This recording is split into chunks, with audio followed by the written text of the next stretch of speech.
Garbage in, garbage out.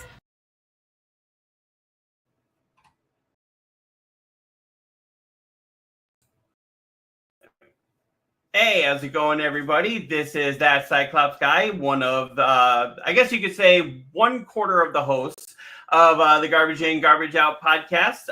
You can find me every week on Twitch and YouTube, and sometimes on TikTok, where I am a variety streamer playing all sorts of games. As soon as I can get my stuff to want to cooperate with me, you'll be watching me play the Indiana Jones game, several other games coming up. Oblivion, the Midnight Walk, several games. Really looking forward to that. And hope you enjoy the show. KoimiaX, allow me to correct the Cyclops. It's 1/3, not 1/4. There's only 3 of us, not 4. Yeah, I stream occasionally, and you can see my little stream link there, beamstream.gg/KoimiaX. With that, I go through to Twitch, Kick, and Beam are my main 3. And fun fact about me for this week: I collect Funko Pops.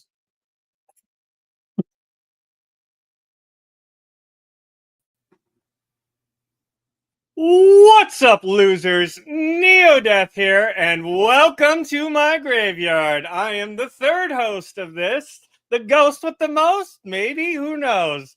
But I stream here on Twitch and also through my YouTube, and also back up all my stuff on there. I've been doing it for about 3 months and loving every minute of it, and loving doing this podcast with these 2 hosts. With that, let us get right into the show, shall we? You really had to start it off by correcting my math. Goddamn right. Goddamn right. That's what I do.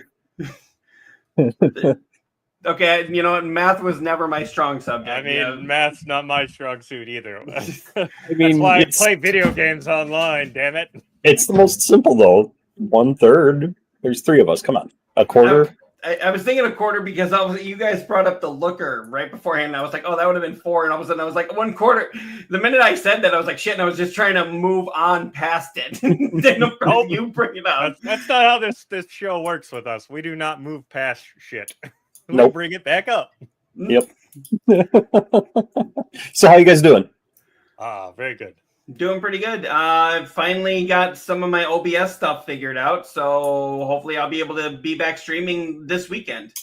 Dude, yeah, I was up till 3 this morning because I had a Windows update on my computer, and when it loaded, all of my scenes were gone. Yeah, why the hell did that fuck with your OBS? I have no clue. But and didn't it take like 12 hours or some shit to find? I have no idea because I actually went to bed, and when I went to bed, it was at 12% updating, and when I woke up, it was done. But so I have no idea how long it took eventually. But yeah, wiped my OBS completely. Thank God my scenes are very minimalistic, and so I was able to get it all done in a couple hours. But yeah, it was a pain in my ass.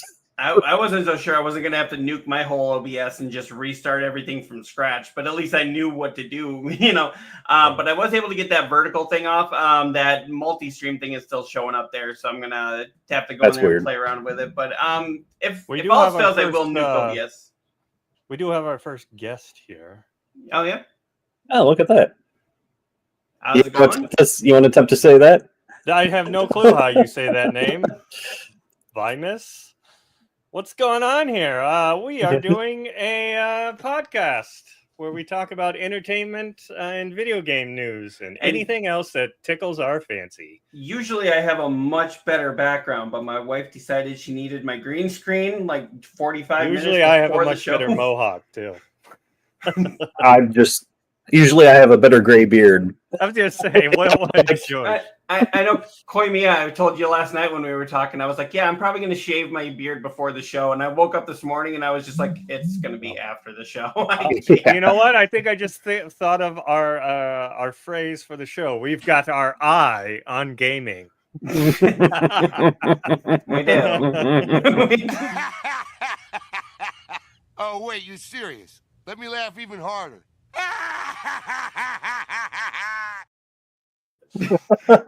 You were just waiting for him for a Right. moment to put that I up. needed a reason. I needed a reason. Yeah. Reasons. Somehow we still need to fit in. Bitch. Oh, I said, bitch. we can fit that in pretty much anywhere. It's like, Right. I mean, we fit it in twice last time, so let's see what we can do today. let's go for 3 times. Yeah. Anyway, what do we got to talk about this week? So there's actually quite a lot to talk about. We got to start it off on some sad news, and this I really hate doing this because I had. I don't, because it means more people in my graveyard. Oh, Jesus Christ! What the fuck was that? I don't know. I'm going with the theme. Leave me alone. So yeah, we had to start this. You know, I think this was like every teenage boy's crush besides the Pink Ranger. Ananda Lewis, former MTV VJ. She shared her breast cancer journey. She died at the age of 52, and I cannot get this ad to go away. So watch the Gilded Age, I guess. Well, I'm going to play the old man card, and I have no fucking clue who that is. Ananda Lewis. I didn't have MTV growing up. Oh, I didn't either until like my late teens. No, it was after I had moved out of the house before I even had. I mean, you got to understand, I grew up on a farm. There was no cable out where I was located. That explains a lot, actually. Doesn't it? Yeah. That explains more than just the lack of MTV. I'm sure it does. I'm sure it does. But yeah, I grew up in I mean, we had 5.5 acres of land, horses, chickens, you fucking name it, and yeah, and in Illinois, and so I didn't have cable. So you're talking. I mean, I understand the Pink Ranger reference, and I will agree to that one. But this one, I have no idea. I mean, sad that she lost her life to breast cancer, but I don't know who she is. Yeah, she was diagnosed with stage 4 breast cancer, and then she thought she could fight it, but apparently it was just too late too late of a stage for them to really do too much. I mean, stage 4 isn't like you're knocking on death's door at that point. Yeah, pretty much. Like you only have like maybe a week to a month possibly to live usually once you get that. So yeah, it's just she died so young, 52. It was like, I used to come home from school and immediately he used to come home. But yes. But I would, I'd immediately put on MTV, and I mean, these were like some of the major ones that I was watching was like Carson Daly. You had Kurt Loder was another big one. You had he's like super old too, and that makes me feel old. Right. You had Chris Hansen, not the one from the Catch a Predator, but the other Chris Hansen. I think he was on like 60 Minutes for a long time. Who was the metalhead? Was that Matt? Oh yeah, he was on there around the same time as that Jesse guy. Yeah, God, Jesse. Fucking Jesse. Jesse, Jesus Christ. And then you know who we're talking about. Some of them, yes. Some of them, yes. But her, it turned out Jesse was actually like a plant, so to speak. It was like, that was not his like normal personality. Yeah, MTV put him on there to be like that. And I'm like, then don't say, that you're putting up this VJ contest and you're going to put somebody that's actually already working for MTV in there. That's right. You know what? Maybe that's an old man yelling at a cloud kind of conversation now. That's I'm trying to think of the metalhead that did like Headbangers Ball and stuff. I can't. You're right on Matt, but I can't remember his fucking name. I always want to say Henson, but it wasn't. No. Or the kind of bigger dude. Like Pinfield or something like that. I could have sworn it had like a P in his name. P in his name, huh? No, that's a different trial. Sorry. What kind of show did this just turn into? I mean, we go from anywhere and everywhere, right? Pretty much. Yeah. But yeah, back to the death here. We're kind of, I don't know, is it disrespectful? And you know what? I think she was a fun-loving person, so she'd probably like this. But yeah, she the really sad part about this was her one wish was that she could live to see her kid's middle school graduation, and then she died the day of his graduation. Oh man. So I mean, it's like, did she see it? You know. Oh, Man, But- or did the kid even go to it after because of this? Like, I mean, was Yeah. this like the morning of? And guess what? I'm not going to be at the graduation ceremony. I've got a Right, pretty that's gotta damn be good hard. reason, you know. Like, Mhm. Oof. Yes. So but yeah, she was diagnosed with breast cancer. She discussed her health journey.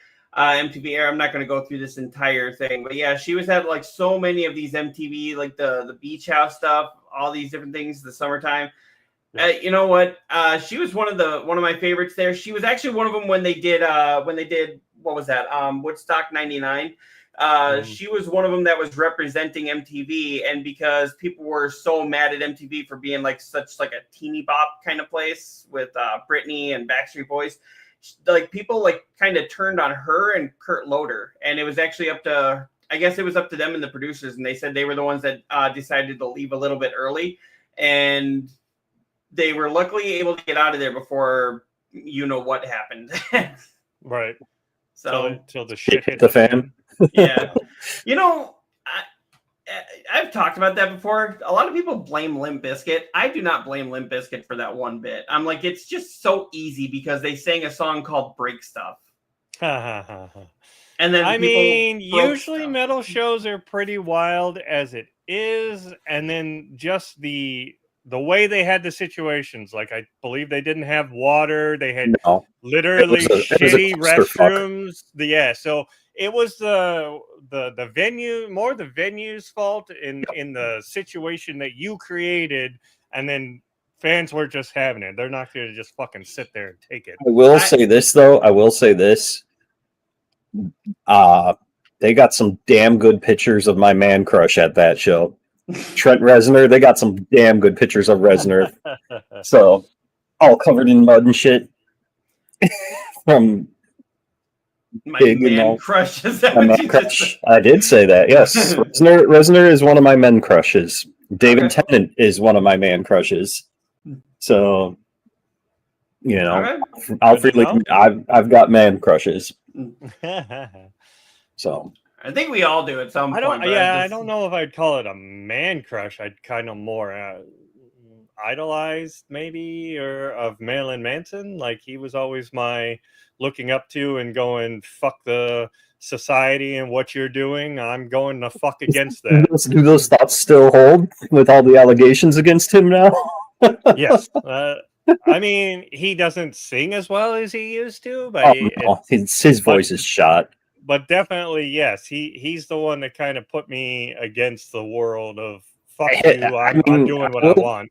I will say this about him: his newest album that he just dropped a couple of months ago, that thing is a fucking banger. Like Hmm. I haven't listened to it. his couple previous ones that were, you know, yeah, there was a good song here, there was a good song there. This newest album is just, it's like prime Manson again. It's Okay, it's I really will have good. to listen to it again. I mean, I will still say that Mechanical Animals was his best.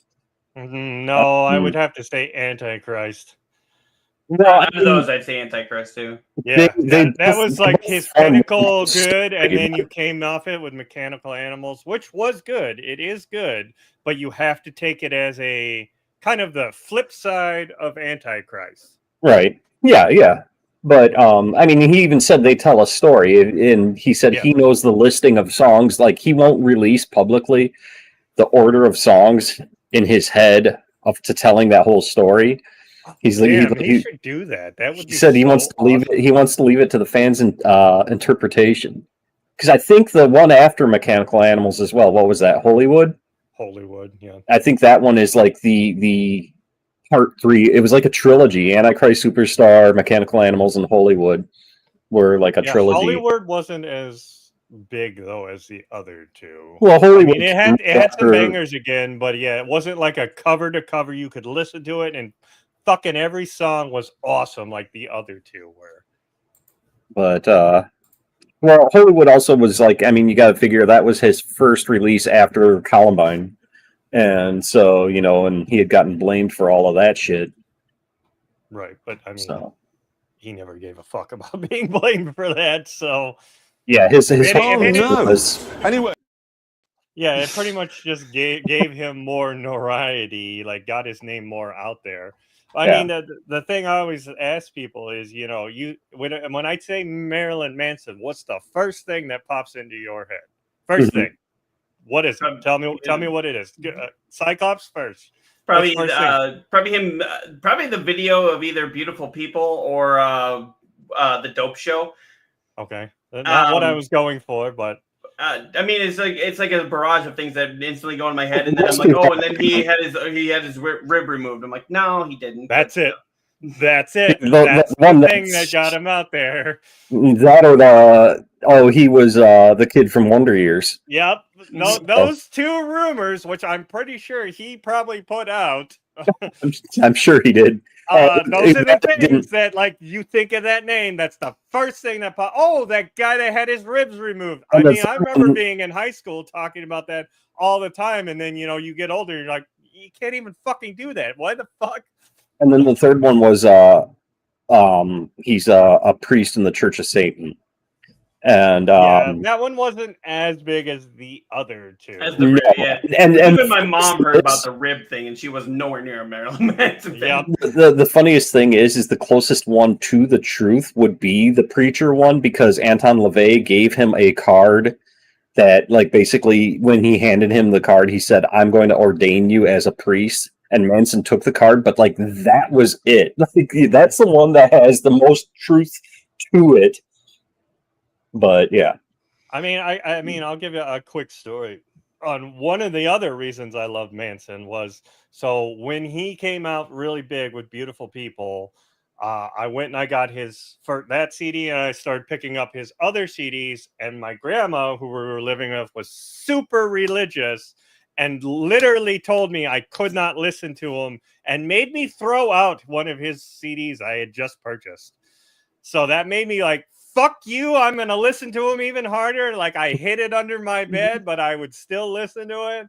Like, and, we'd be going somewhere and had my headphones in, just fucking jamming Manson, just thinking, fuck you. My mom was the same way with like Eminem and NWA and everything. And it wasn't until Eminem performed with Elton John at the Grammys that all of a sudden she was like, you can listen to him, but I don't want to hear it. And I was like, oh, because he got together with somebody you like. Something Right. play, it's okay. Right. The Eminem is actually the one that I kind of idolized a lot, because I was like, with my kind of upbringing with a lot of the cancer stuff, and I had a lot of abuse going on. He became like that outlet for that angry white kid, Right. And that's kind of what Manson and I mean, did for me. Reznor was mine in high school. And like, I mean, this was back when, magazines were a thing.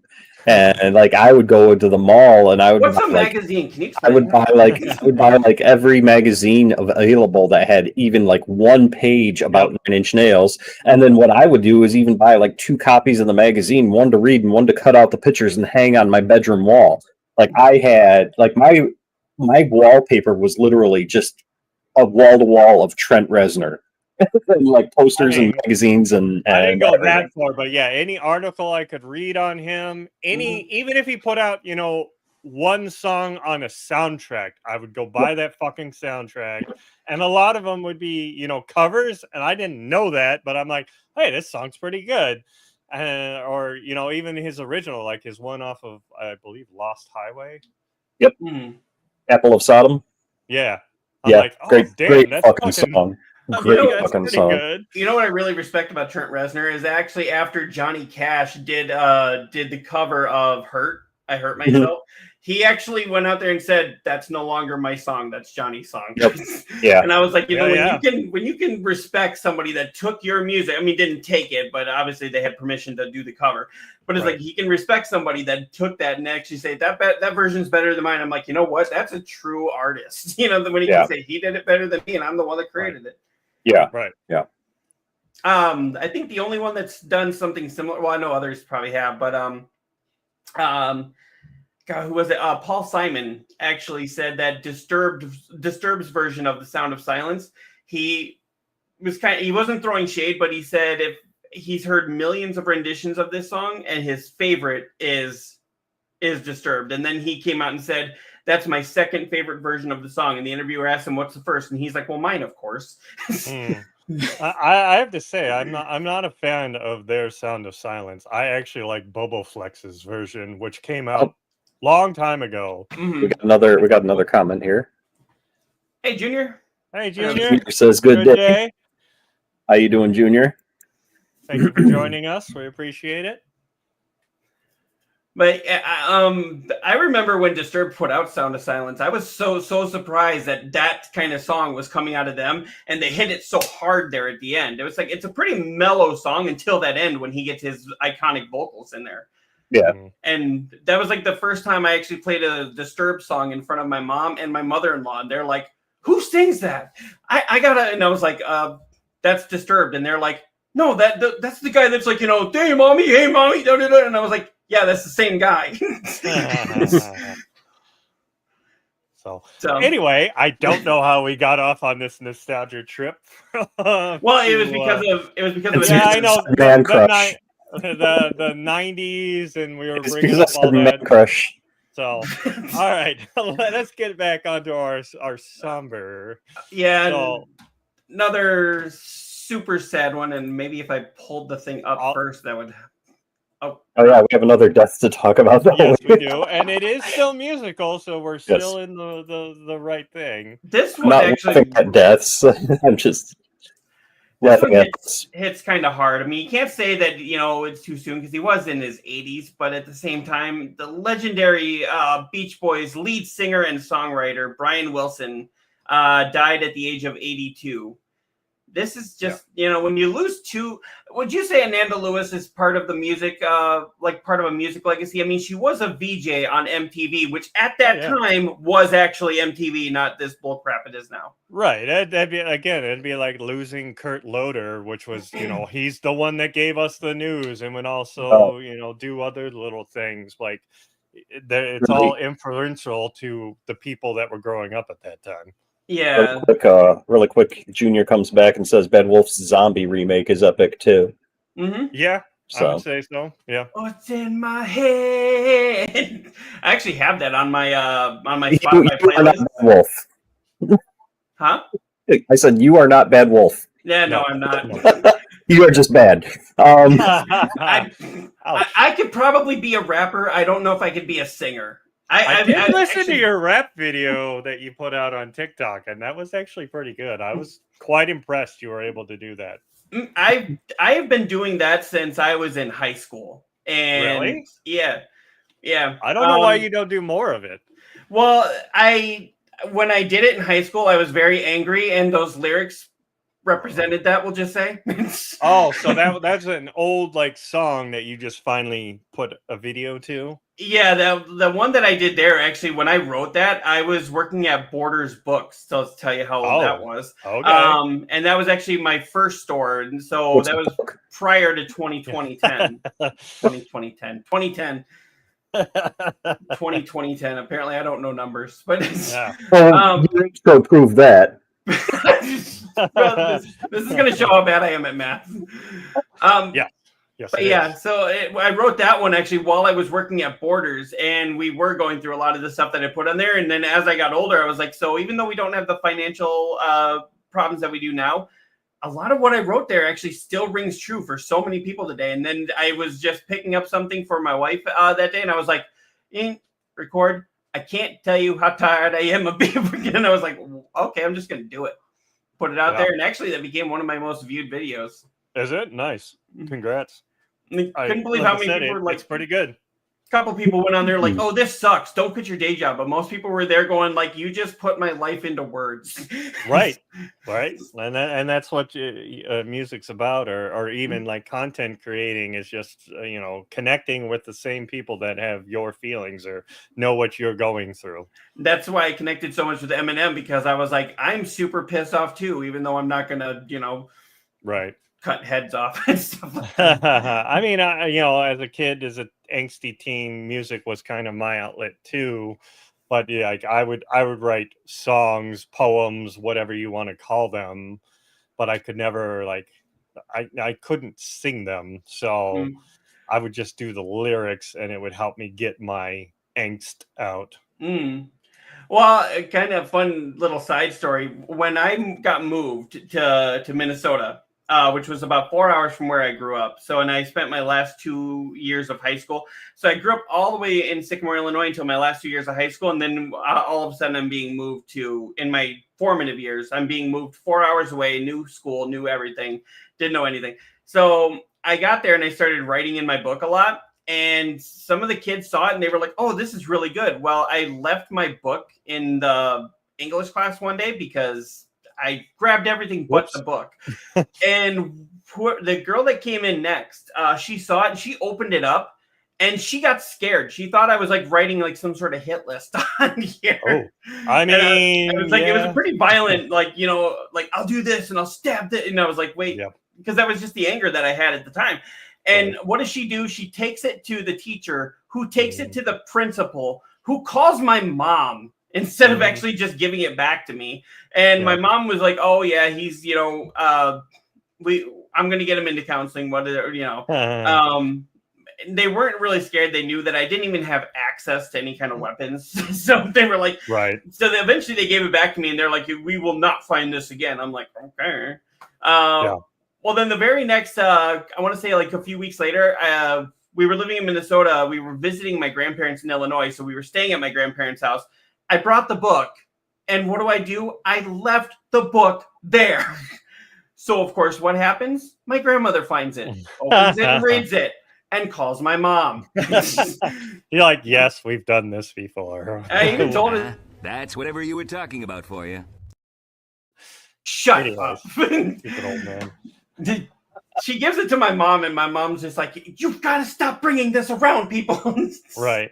I mean, that was my other thing. Like, after I went from lyrics, like in high school, I went to writing stories, and I had a pretty long story that I was pretty proud of, that I happened to have, like, I would write in people like that were around me. So like if I liked a girl, that would be like my love interest or whatever. Yeah, we all and did it. Yeah, same thing. I gave it to them and then they gave it to the principal. So I got to go to the fucking principal's office because something I wrote in there, I believe, I was writing about, getting a glimpse of her cleavage or something, and got in trouble. So then I couldn't sit around them anymore because of that. I'm like, oh, Jesus Christ.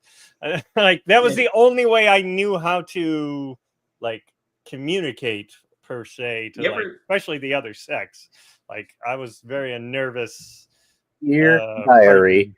Have you ever noticed how those zero tolerance policies only come into play when it's kids who don't usually get in trouble, but when it's the bully, suddenly it's just move along. Oh, they'll grow out of it. It's okay. It's just kids being kids. Yeah. Okay. When a bully would beat a kid that normally wouldn't fight back, it was, hey, stop, go to class. But when that kid who's quiet and gets picked on all the time suddenly fights back, they have a zero tolerance. It's like, no, you have a zero tolerance of defending yourself. Yep, that's how I ended up with 3 Saturday detentions. I was trying to think about that too, like how I made it through school without getting into fights. I never had a fight. But I had all this anger, and if you would have just tipped me the right fucking way, man, would somebody have been going to the hospital. I mean, I had it for most of my life. Eventually, as I hit my 30s, it finally went, like, I chilled the fuck out and was like, well, it is what it is. Like, I can't like keep all this anger bottled up and going, like. And, that's where therapy helps, like, talking it out. That's what these are for. I mean, games helps too, yes, but, like, it was still there. Like, I still have the anger when I play video games. Not you. No, not me. But yeah, so anyways, we were talking about Brian Wilson. Again, we're going down memory lane here. We're tying it all together. So, a big music icon. Yeah, Brian Wilson. Who didn't grow up with the Beach Boys, but right. I mean, you wouldn't have some of the rock we have without the Beach Boys and Elvis and some of the Beatles. Love them or hate them, they're still there. That influenced the music we have today. We wouldn't have the greatest version of Kokomo with the Muppets, Right. But yeah, so it just gotta. say here to Ananda Lewis and to Brian Wilson and to any of the other celebrities that have died this week that we didn't get to. Controller's up for you. I love how you're holding up the entire Switch. I was like, I'm doing something different. I'm bringing up the Switch. Go off. The thing looks so freaking huge, you know. Look at Brian's big dick energy there with his Switch too. Damn right. Big dick energy. Junior did come back in here and said, my school thought you were trash unless you played sports. Yeah, I mean, that's always... that's... too, right? Yeah. That's any small town, you know, mine was like that too. Yeah. Oh, man, you know, so funny story about that. Here we go on another one. But so one year I didn't do cross country, but I was like, you know, the manager for the cross country team. And so I actually got the graduation numbers for if you had a Letterman coat because of that. Mm-hmm. So when my mom got me a Letterman coat, and what did I do? I took it and I went and put band patches. Not like music high school band, but like fucking 9 Inch Nails and 311. I put band patches all over the back of it. And oh my God, the football coach got so pissed off about it and da da da da da da. And like, I'm like, what do you fucking care? It's a school coat. It still says my school back there. It's got my graduation year on the pocket, you know, like a typical Letterman jacket. Right. It just doesn't have, you know, oh, I played football, man. No, it had like, you know, oh God, I don't even remember what all I had on there, but it pissed off a lot of the clique of the school. Right. You know, I wish I could go back to high school with what I know now and who I am now and be less of a because when I was in high school, I did not look like this. You would think that I was the punk rock, you know, spikes on everything person. High school, I was the nerd that combed his hair the same way every day, like apart through my hair, and was very meek, stayed in the back of the class, didn't fucking talk to anybody because of all my anxiety. I was scared as fuck. And if I could be this person then, I would had a much better time. See, I didn't have that big of a problem in high school because I had friends in every clique. And my favorite part of the year was the end of the school year when all the cliques would fold in on each other. And I'm just sitting there watching them like eat each other alive. And you know, I'm just like, okay, so this week they're fighting. Next week it'll be you guys fighting. And it's like they weren't even fighting against each other. They were just in group fighting. Right. They were just fighting to fight, it seems. Yeah, pretty much. Yeah, it was hilarious. Yeah, I was pretty much the same kind of person. Yeah, I was too scared of everything. Yeah. I was the one that was I did not hesitate to let people know I was the white kid that loved rap music. So, and of course when people were coming up to me, they'd be like, "Oh, you're not black." And I was like, "What does that have to do? I love Tupac." Right. You know, Tupac, Coolio, and of course Eminem's, all that kind of stuff. And of course, when Eminem came out, I was like, "Oh, maybe I could do this," and everybody started laughing at me. And I was like, "Junior comes back." Junior comes back, and I'm reading his message here, and I'm just like, "I totally feel this." What's that? Hey, there you go. I was the one everyone knew, but hardly anyone talked to unless they needed something. Mm-hmm. Yeah, that was the thing. If people didn't know me by name, they knew me by that kid, but that kid with one eye. Yeah. Or that kid with the medical. You had a pretty distinguishing feature, though, to stand out. Yeah. That was the thing. They actually told me that I could never rob a bank or become a career criminal because somebody could point me out like instantly. They could pick you out in a lineup. They had their eye on you. Any distinguishing features? Walt's got a few. Put the eye patch on you. They would never know, and you just swap it as you're going through the lineup. Mm-hmm. Yeah, people knew who I was. A lot of people thought that I was a special needs kid. A lot of time, and I was just like, "Wait a second, is that just because of the eye? I don't. There's nothing about me that says." They're probably like talking to you slower, and you're like, "I don't hear with this." You know. Well, part of it was because they did put me in some of those classes because I was away from school for so long, for so many things, and then I would come back and I'd be like so far behind. But then later on, as I've learned how to catch up or, work on things, or my mom had me reading her college textbooks to her, I caught up and I actually got ahead of kids, and they were still trying to tell me I was special needs until they retested me. And then it turned out I was a freshman in high school reading at a freshman in college reading level. And I was a freshman in high school with like a pre-algebra math. So I was like, so I'm actually ahead of where most of the class is. So fuck you. Right. And then they put me into a class with like an A, and I was like, because I'm an auditory learner. Sometimes I just have to hear it for me to understand it instead of just reading it myself. Yeah. Yeah. Hey, you'd be amazed how many people were suddenly like, oh, he's not retarded. Like, yeah, I've been telling you this for a decade. Yeah, that's the other thing is learning how you learn. Like, I never knew that I'm like a visual learner. Like, you show me something, I can catch on to it pretty quick. But yeah, you let me listen to it, and I'm like, wait, what? I need to hear it a bunch of times. Yeah. But yeah, we all learn differently, but that's just the way that my brain worked. Was like I was an auditory learner with ADHD. Auditory, but that doesn't mean I'm going to pay attention to you because, ooh, bird. Squirrel. Yeah. I love that squirrel. Yeah, we need to have that as one of our things too. So Squirrel. when we get off target, we can just go squirrel and then direct it back to where we needed it to go. So I think Sam does a fine job about that, though. So, but Zap Brannigan. Oh yeah. So. That's whatever you were talking about for you. Yeah, that. Better. Yeah, I love some of these things that we have. Snitchy boochies. I found a reason to use it. Yeah, I actually saw Dogma last week. That was so awesome. Yeah. How was it in the theater? How many people were in there?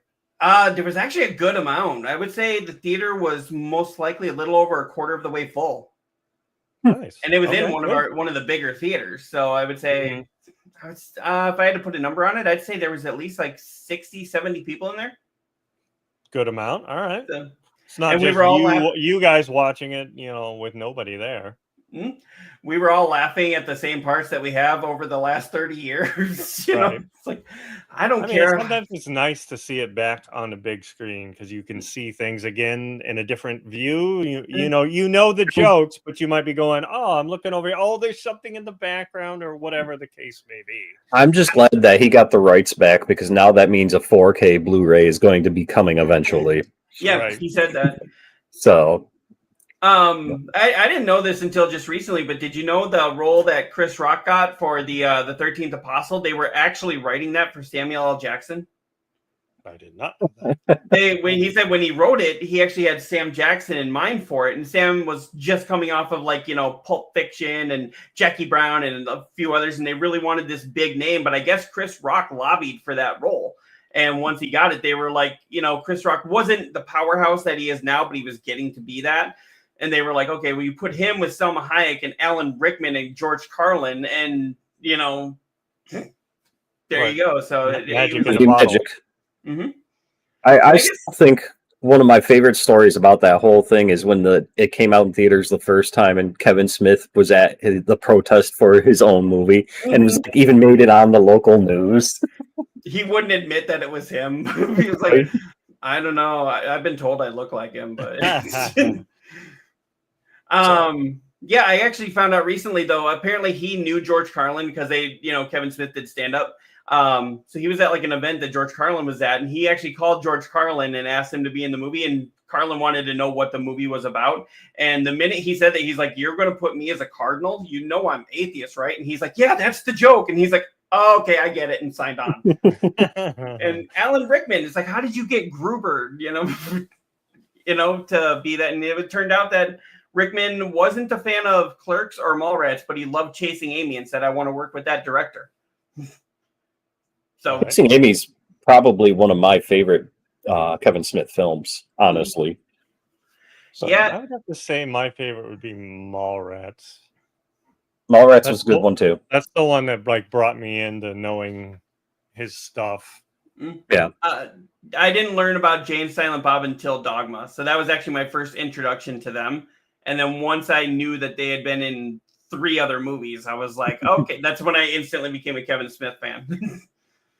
Have you seen Vulgar? Yes, and we don't talk about Vulgar because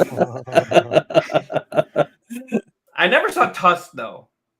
Oh, I haven't seen that one, but Yeah, saw I Red haven't Snake. seen a lot of his newer, more out Vulgar's there not that ones. new. Vulgar's not that new, but But I Vulgar mean, was, like early Tusk 2000s. and like his one he just did with about a movie theater. Oh, I haven't seen. I haven't seen that. 430, Yeah, 430 movie. for the I haven't seen that. But I've seen Tusk, and I've seen the spin-offy sequel of that, which was Yoga Hosers. Yeah, that one. I haven't seen that one. Yeah, I've seen that one. But yeah. Vulgar. Yeah. Apparently, he's now that he's got Dogma back, he was looking at making a sequel because if you remember at the end of that, Alan Rickman tells Linda Fiorentino, or however you say her name, that she's pregnant, and she says she has a world of work ahead of her. So it's like indicating that's going to be a girl. And since Kevin Smith had a girl in real life, he was going to cast his daughter as the daughter. I hope they don't. Honestly, I mean, that was the whole thing. He was thinking he was going to write one, and then he couldn't get the rights back from Weinstein, so that's where he jumped on like Mallrats 2 and started doing a lot of those other ones. Which still hasn't come out yet. Right. And then I'm on the train of, and this is a hill I will die on, but Clerks 2 sucked. I liked it. It liked sucked, and I have not even seen the third one yet. It's not as good as the first one, but it's there, especially for people that have worked in fast food. And no, Clerks 2 was shit. And so like I said, I haven't seen the third one yet. Now remember, send your angry letters to old man yelling at a cloud. Yeah, I mean, I like old man. That's old man. I liked Chasing Amy. I liked Mallrats. I liked the first Clerks. Dogma was fantastic. Jay and Silent Bob Strike Back was a good one. The reboot, Jay and Silent Bob, that one sucked. I don't think I saw the reboot. Yeah, with his daughter. I didn't think it sucked, but it didn't. I thought they rehashed a lot of the old jokes. It was like, come on, let's get we can. I mean, have you met references. Kevin Smith? His jokes are dick and fart jokes. Well, yeah, I mean, but obviously, but it's just, I don't know. I mean, this is perfect right here. Hey, they're talking about fictional characters. Fictional characters.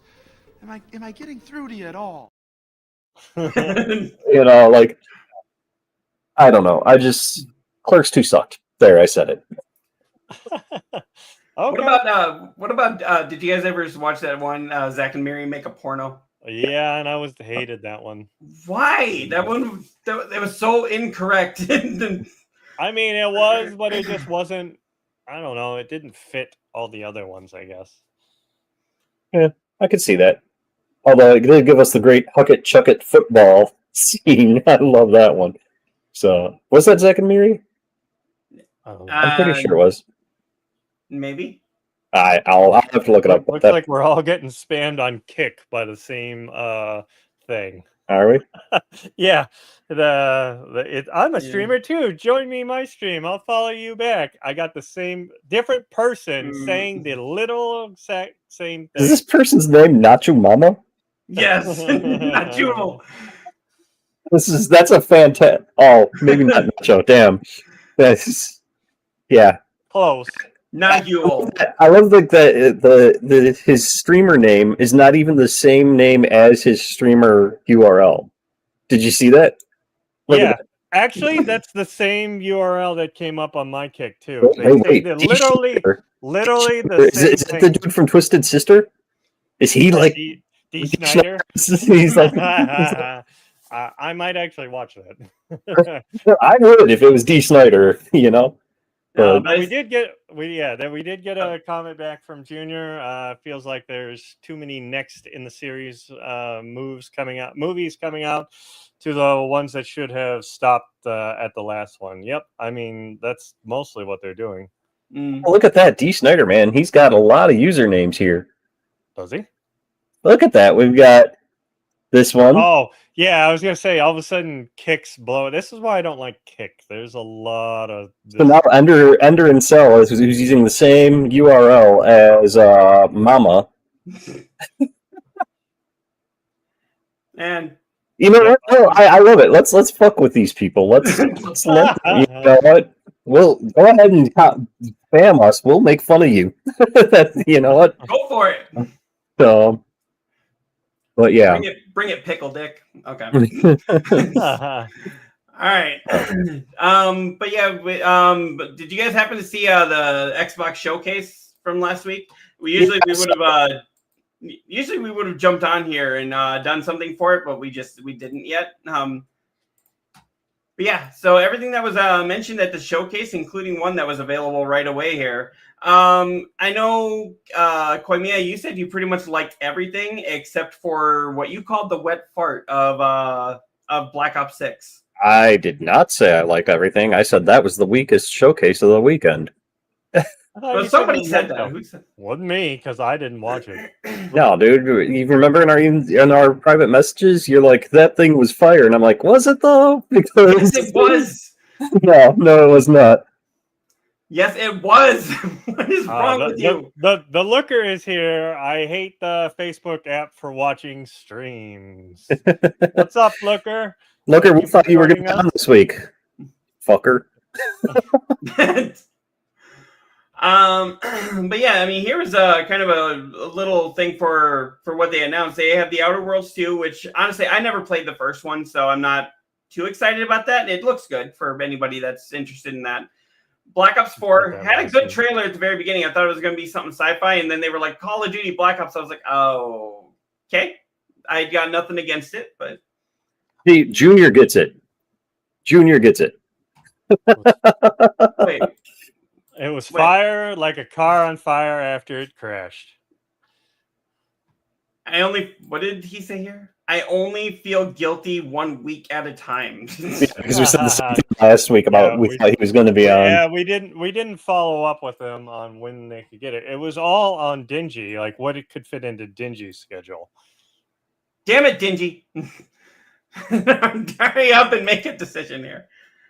But yeah, a lot of these I thought looked pretty cool. Like Chronos, the New Dawn. A lot of these, some of these were Souls based, and the Chronos one I did watch because you reposted that trailer. That looks fucking awesome. I want to play that one. Yeah, but it's not coming to PlayStation 5 that I saw. I felt like it seemed like 90% of these were going to PlayStation. No, the only one that I really liked, I mean, Chronos did look pretty good. I'll give it that one. That was the one you said you wanted day one. No. The Revolution one, the Clockwork Revolution. This one was the day one. Oh, okay. So that's a day one for me. Clockwork Revolution is a day one. That one fucking. Okay, maybe that's the one I was thinking. That's the BioShock vibes. Yes. That's the one I'm thinking of. Pull up that one where you had that. This right here. Okay. There was another one that both me and my wife were kind of like, okay, that looks interesting. What are you doing, fool? Sorry. Yeah, so there is no ghosts at the Grand. That one looked really cool too. Both my wife and I were like, "Oh, that looks pretty good." Okay. Yes, that one looked pretty good. But everything else, I'm just like, okay. Yeah, the Dawnwalker I thought looked really good. That's that vampire one. Yeah, that's the one that looked kind of like The Witcher, but with vampires. Yeah. Yeah. And Resonance. This is actually for people that have played the Plague Tale games. Were those available on PlayStation? I can't remember. Plague Tale, yes. Yeah, so this is for people that have played Plague Tale. They have Resonance coming out, and that's another one that I was like, I can't believe they're doing a third one, especially how the second one ended. But then when they said a Plague Tale Legacy, I'm like, oh, okay, so it's going to be a story told in the same universe, kind of like what was it? The Adventures of Captain Awesome was a game that was set in the same universe as the Life is Strange games. Right. So I mean, I thought it was a pretty killer showcase. I would say, at least for me, it was better than PlayStation's State of Play. Yeah. And Yeah, no. personally. No. Like, PlayStation's no. PlayStation's was better. I didn't watch it, so Yeah. What's wrong with you? We got Looker that came in here. Hold on. Too many spams on stupid Kick. I'll definitely be down to join as a solo. Dingy's a wild guy with a crazy schedule, and my schedule is crazy. Yeah, that's the part I missed. Unless I'm the new co-host. I mean, then we could make that number that Adam put up real. It's going to be the running joke. So I said a quarter when I meant a third. I'm sorry. Yeah. Could be a foursome. I mean, we can make this happen if you guys are all up for it. We technically on what we have here, the what do you call it? The plan that we have through StreamYard allows 4 seats. Yeah, I don't mind. So, how do you kick people off the chat in StreamYard? I think you have to go and kick them on Kick. So you'd have to go actually. I've been. You've been monitoring that? Yeah. Okay. Yeah, it's going nuts. It's also going nuts through my beam too. I noticed. Is that? Luckily, those aren't going out live. We control what's seen, so they can go nuts as much as they want, I guess. Yep. He says we would have to talk about it off stream. Why can't we talk about it on stream? No, understandable, my dude. We can hash that all out. And that might have been I might have dropped the ball because I know I was the one you were talking to about that and never got back to you. So I'll take the blame. I will talk to you after stream. Yeah. Moving on. That's all right. So one of the things that we were talking about before the show here, well, one of them that was just mentioned there. So Gears of War is actually going to get a physical copy on PlayStation, but it's not getting a physical copy on Xbox, which is a little interesting because the game started as an Xbox exclusive.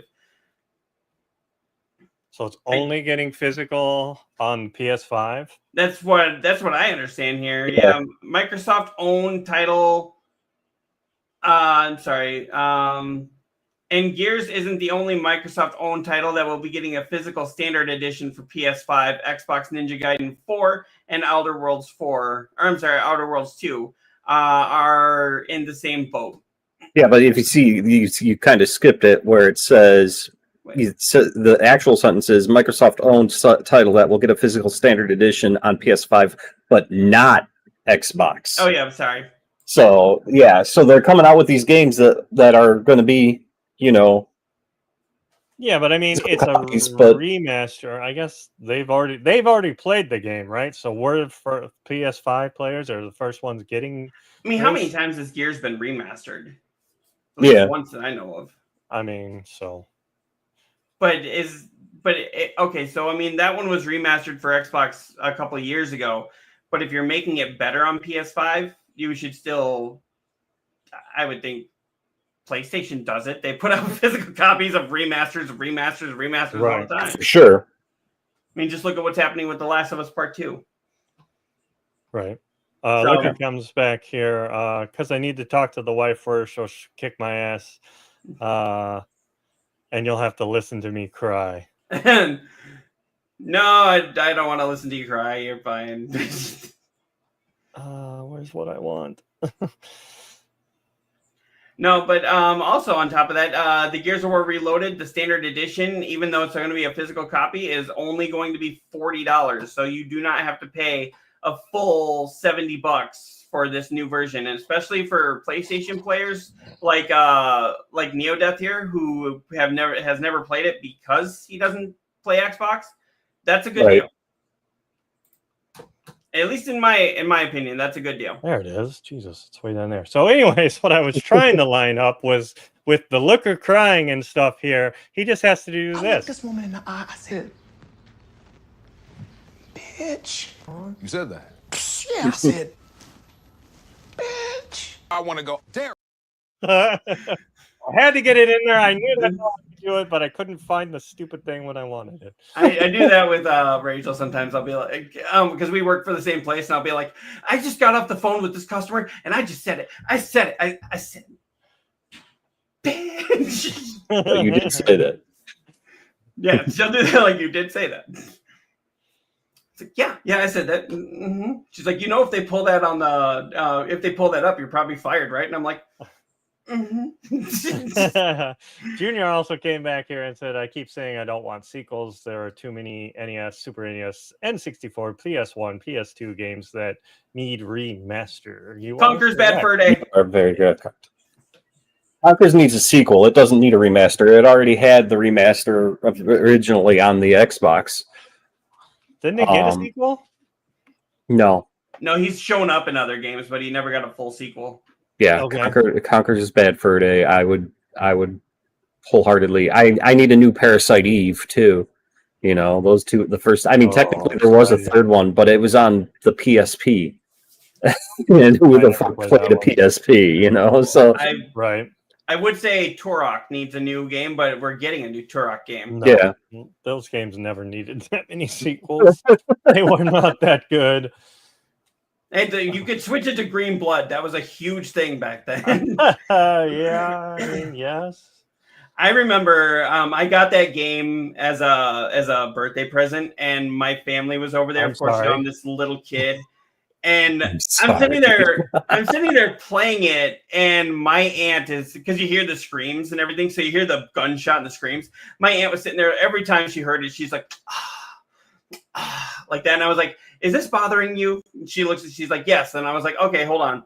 So I instantly switched it over to Green Blood, and I was like, "There, now this is better." I would like to see a new Dino Crisis. Yes, that'd be another good one. When they announced Turok, that's actually what I thought it was Dino Crisis.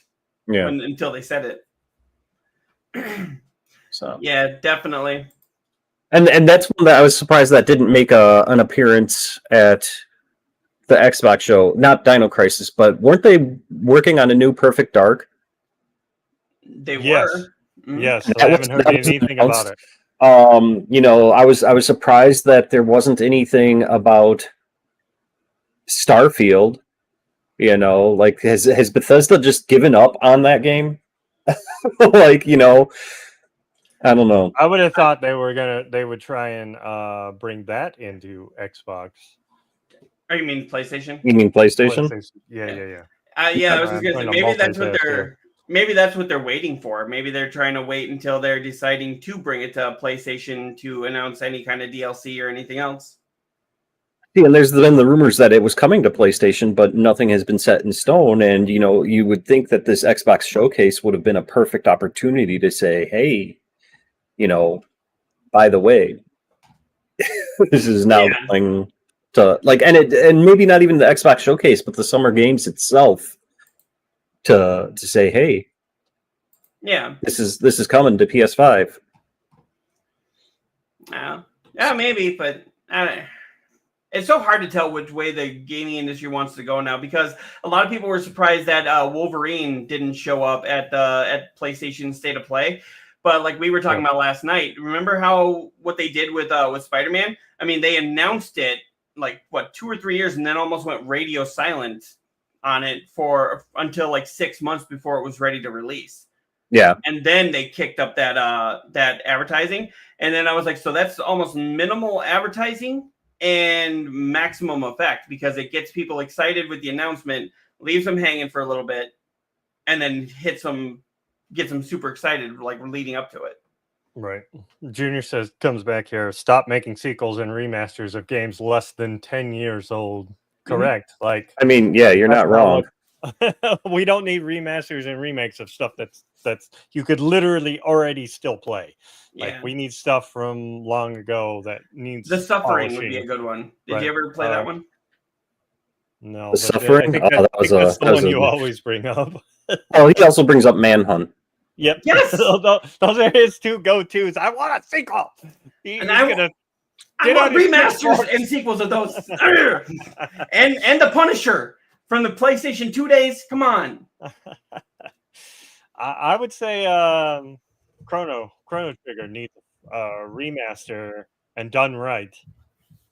Which one? Chrono Trigger. Okay. Doesn't I thought that had one?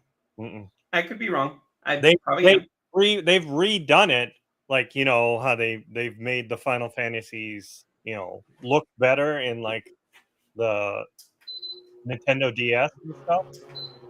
Yeah. You guys But can't hear that, can you? Yeah. We did when you turned it on, but it's good now.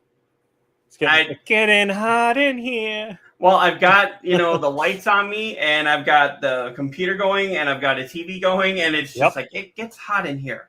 Yep. And it's summertime. Yeah. Add that plus when the PS5s, when I'm playing a PS5 game, that thing cooks. So I'm like, Jesus. And technically I have both my computers going. So yeah, that's why a lot of times toasty. When I can have my actual green screen back here, I will keep the fan off to the side going, and sometimes even though I turn the lights off, I'll turn the fan on over here. Yeah, Looker knows. So take off all your clothes. Thank you. Never mind. Wrong channel. Now That's we are After Dark channel. We do later. This is Cyclops After Dark. Well, I got this new microphone. Can we do some like ASMR kind of stuff? What else do we got here? We got Junior also saying here on NES Smash TV. That was a pretty good one. PS2 State of Emergency and thousands of other games. Mm-hmm. State of Emergency. God, I remember that. Right? And there are so many kids born after 2005 that don't know about any of these games. So, yep. Exactly. And that's a crime. For sure. You were talking about Marilyn Manson earlier. I'd like to see a game that he was in called Area 51. I'd like to see that get a remaster. That was actually Powers Booth, the old actor. I'm not sure. I think he passed away, but he was in it. As the army sergeant, and then you had David Duchovny, who was the main character that you played as, and then you had Marilyn Manson, who was the alien. Because what other role would Marilyn Manson be other than the alien? Yeah. Okay. The main alien. I don't know that I've ever played that one. Yeah, it was a great first person shooter back in, I want to say it was 2005, roughly around that time. Okay. Yeah, so it came out around the same time as the original God of War, the very first one. Yeah. So, yeah. But anyway, here, another story that we were talking about kind of feeds into what we've been talking about here. Outer Worlds 2 is going to be $80, the director says, but he says we don't set the prices for our game and wishes everyone could play Obsidian's new RPG. This kind of... Who sets that? No, it's got to be them. They're the ones that put out the price, right? Well, okay, so they're the developer. I would think the publisher is the one that puts out the price for it, and wouldn't that be Xbox? But then again, is this going to be a multi? Is this going to be a multi? It is going to be console. Yeah, Outer Worlds 2. Yeah, it's going to be. The first one was. Yeah. Yeah. So who puts this out then? Is that then Xbox and PlayStation get together and decide, oh hey, let's do this? Maybe. Or is it just an industry standard? Because it doesn't sound like there's an industry standard anymore. Right. I mean, yeah. I mean, it's always been a like written, unwritten thing on what prices were, and now we're kind of back in the Wild West where there's like, we'll just set them whatever the fuck we think we can set them. Yeah, it doesn't. I don't like that, but I mean, at the same time, they're like, oh, we don't set the pricing. I can see that because the developer is just the one that's making the game, not the one, doing all the usually funding.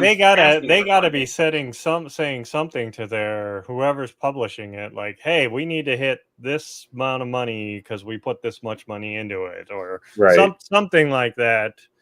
So he says, like, personally, a game developer, I wish everybody could play my game because that's what I want out of this whole thing. But for reasons, and so, like, why the $79.99 price point, you'd have to honestly talk to the Xbox folks. So it must be Xbox that owns this. I love it's just finger pointing at this point. It's like, oh, they're to blame. No, they're to blame. It's like, no, sit down and tell me who's to blame. I mean, greedy corporate sons of bitches are to blame up top that say, "Hey, these guys will buy anything. Let's put a big old price tag on it. Watch." And then we usually do, and then they go, "Told you." I mean, it's same Borderlands 4. I'll bet Grand Theft Auto 5, or I'm sorry, Grand Theft Auto 6. I'll bet that hits the $80 mark. I would be more surprised if it didn't. I'd be pleasantly surprised. I mean, we were talking about that was going Grand to Theft hit Auto 100. Grand Theft Auto will easily be an $80 game, easily. With And how it'll- much money they I put would be into more it, surprised if it wasn't. right? So, I mean, especially when you got Nintendo charging 80 for Mario Kart, and Stupid. all that, it's Grand Theft Auto is easily going to be 80, and like I said, I'll be more surprised if it wasn't. So, I totally understand that. See, did Junior come back here? Yeah, he came back Yeah, he with. did. I keep saying games like House of the Dead, Area 51, and other GameCon games all need to come to VR. Yeah, I mean that seems like a perfect fit for that. Mm-hmm. Terminator 2. Yeah, Remember Yes. that? Oh, yeah. yeah. Or lot of even them. like the Time Crisis, all those games. Oh, God, Time Crisis. That was when Namco was in its prime. Right. Bandai Namco, didn't they do that? Mm-hmm. Yeah. Let me ask you this: would you like to see a remaster or a remake or a sequel of Sleeping Dogs? I need a sequel. Because I mean, that's over 10 years old. I need a sequel. I mean, a remaster would be pretty cool too, but I definitely need a sequel to that story. How did that not get a sequel? Yeah. Well, because it came out the same time Grand Theft Auto 4 did. Oh, well. And so everybody bought that, and then Riz claimed Sleeping Dogs was just a clone. Yeah. Okay. Yeah, I get that. That's kind of what happened with Alan Wake, the first one. Yeah. So Junior comes back. Hate to say it, but we need thousands more people to pirate games to force prices down. Not just pirate. Just use your wallet as what you're voting with, pretty much. If you don't buy that game for $80, and you get a lot of people doing that, then it's going to go on sale. They're going to show them that we're not paying those prices. That's what boycotting used to do in this country, and we don't do it anymore. If a product was not doing what we wanted or whatnot, we used our pocketbook to tell them stop it, and then they would, and then they're like, "Oh, we're sorry," and we'd go on our lives and get what we want. Like that's what it is. It's the corporate asshats up top thinking, "Oh, we know what the prices should be. We know what everybody wants." No, you just want money in your fucking pocket. That's all you want. Well, I mean, I'll get off my political high horse. It is an industry, and they are there to make money at the end of the day. But at the same time, it's like don't make your money by trying to give me a crap product. Yeah, it's a $1 billion company. You can take some losses. You can put the prices where it gets out to more people. That I think is more important than a couple people buying it at $80 and. Like the other way, it would be word of mouth. Hey, this game's only $50 and it's awesome. Go pick it up. Mm-hmm. That's really what the gaming industry does for Microsoft, though, because I mean, think about it. They almost make no money on the gaming industry. Microsoft does.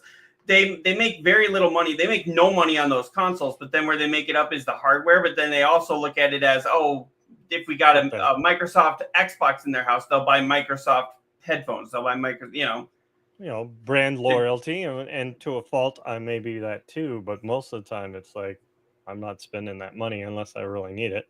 Yeah, that's just like I was gonna go out for the Switch 2. I was gonna go buy a Pro controller because the 3D or the 8-bit didn't have an update at the time. So I was like, I'm gonna go buy a Pro controller so I have a decent controller. They released a firmware update, so this now works on my Switch too. And I'm like, well, I don't fucking need that anymore. Mm-hmm. Even though I saw it at Costco for like $74, which is like $10 off of normal. I'm like, I still kind of want to buy it, but the wife talked me out of it. She's like, I'm not going to use that because she likes the, the slide-ins, that little thing. I'm like, all right, if you like that, I'm okay with that because I'm going to play with that one. Dark Flame popping in. Hey, Dark Flame, how's Hello, it my going? sweethearts. Hey, how's it going? Dark Flame, Welcome. you will see me streaming again if I can get my shit to be fixed. Yeah. I've had both of Put your these shit guys trying to together. help me. Yeah, I've had both of these guys trying to help me, and it usually ends in, well, I don't know. Well, to be fair, I was a little drunk last night when I was trying to help you, so I wasn't thinking properly. Oh, yeah. Boy. That spiked lemonade that you were drinking, you're like, oh, yeah, this is 8% alcohol. And I was instantly like, I must have. I must have. She comes back. Yeah. Fix your shit, laughing out loud. I'm trying to fix my shit. I don't know what I did to fuck it Laughing up. my ass off. Sorry. This is disappointing. She said. This is disappointing. Yeah. We're professionals here, guys. Well, okay, so with OBS, what I just did before we got on here, I was able to get that vertical stuff off, and now when I go live, it's only taking 30% of my CPU instead of, up to 60, 70%. Do you have hardware acceleration going on? Is that why you're hitting it so hard? Maybe. Oh, I don't like I think said, I mean, I have a beast of a computer, but like when my OBS is running, I have 0.1% of CPU being taken. What kind of computer do you have? I have a beast, and I have 128 megs or gigabytes of RAM in this son of a bitch. Okay, You're not I've got slowing me the 16. fuck down. I've got 16 gigs of RAM here. Come on, I know I need to upgrade, and I was like, I'm going to do 32, and actually I said 64, and everyone's like, oh, that's overkill, and I'm like, no. No, it's not. Maybe your CPU is the problem. I mean, you do have an old system also, so it's showing its wear and tear. Like So if I tried to stream on my old system, it would not fly. So what should I do? Upgrade the motherboard? Upgrade? I mean, honestly, because I would just build a new whole system. You know what I think you should do? I think you should old school it and just do the Twitch app on your PS5. No, I cannot. I mean, technically, here's the thing. Beam has it. Beam has it, so you can do PS5 direct to Beam. So then just have all your channels there on Beam, do your PS5 direct to Beam, and call it a day. So, I mean, well, Brian's right, though. Or, I'm sorry, neo-deth is right. I do have an older system. I bought it in 2020, and it was on sale from like $1,200 to $700, meaning it was an older system at that time. So it's probably like a 2018, 19 computer. So I do know that I will have to upgrade this thing. I just don't have the, $1,500 to throw down on that, to throw down on a Secret Lab chair like he's got. Yeah, look at how fancy he is. And his fancy, Secret Lab stuff, sit-stand desk that he's put like all these different connections into. I'm like, you know what? We have a PayPal, right? You can donate some of that money to me if you'd like. I don't even know if I have any pictures of my system on here. I will get them on. I will send them to myself and put them on here real quick. So if anybody wants to donate, we do have a donate page. You can actually put on there for Cyclopses. I have a donate. It would go to making the show better. I didn't know we had that. Well, I'm just talking my personal PayPal. Okay. I think he has a donation page. I know I have a donation page, but I'm not talking about Extra Life. You can donate to that too. I'm not talking about Extra Life either. I do have a donation page, and I actually have a merch page as well, but I need to update that. So yep, and I see Junior and Dark Flame have been coming back here. Yeah, they are. Let's see this. Yep. Oh my God! If I can stream on my old PC, you should be able to. I play console games. Well, I don't know if that really matters though. I was running an i7 9650X. Oh, sorry. Was it talking about donating? You already heard something about that charity stream? Yeah, she was. Remember, she was one of the ones that wanted to join us with Extra Life, and I think we Yes. finally got an answer on that. Yes. She I'm pretty can't sure we join got an us. answer on that. I got an answer directly from Extra Life, and yes, you can be from Canada and join an American team. She's Awesome. not in Canada. I believe she is even further, somewhere in Oh UK. yeah, no, Look her over as by Canada. Spain, Yeah, Portugal. Portugal, over from Portugal. Yes, you can be Okay. from Portugal. So there's our link tree that you can go on there, and it'll have the Extra Life, and I believe you can join through that. I'm not 100% sure. Yep, I'm Europe, so yes, Yep. yes, you can. Junior came back and said, "Yeah, hire me." It's like, I don't know who's going to pay you. So here's my setup. Yeah, see, he's got this thing. that is my setup for my my streaming. But I've piecemealed it in the last like 3 months. I mean, I already had my desk, I already had my computer, I already had my screens. I've just added in the mic, the stream deck, and my key lights. Dude, your desk looks awesome, and mine looks like a tornado went through it. Mine has two different size monitors on it. I think I've got the same curved monitor that you got going there, Neo. These are the Asus ones on my left and right, and then the Samsung one in the middle is the expensive one. That's I've got the Samsung. Yeah, I've got the Samsung one, and then I was not going to shell out to have that on both my side screens. I'm like, yeah, it looks better and whatnot, but I'm like, What kind of lights do you have? Those are the Elgato key I was going lights. to say that looks like an Elgato. Okay. It is, and I can run it through my. I like you got stream deck. You've got it bouncing off the walls there. I've got mine like directly at me right now, but I've got right, like, and I had them directly on me before, and it was just like getting me too hot, blinding me, and oversaturating me. So I watched a video where they're like, either put a diffuser on them, or just the easy way is to turn them around and bounce them off the wall. That way, it's still hitting you, but it's not as bright. You get that room temperature glow. Right. And yeah, it's definitely made it so that I'm not like blaring as I was before. So yes, that is a peek behind the screens of my streaming system. Yeah, I'll take a picture of mine and you'll wonder what the hell's wrong with me. We had Gypsy pop in. Oh, hey, Gypsy. Gypsy Crow. Hey, So, Adam. It's been a while. Sorry, not been been real busy. Oh, no problem. Life gets, life be lifing sometimes. Right. Thank you for joining us. And then,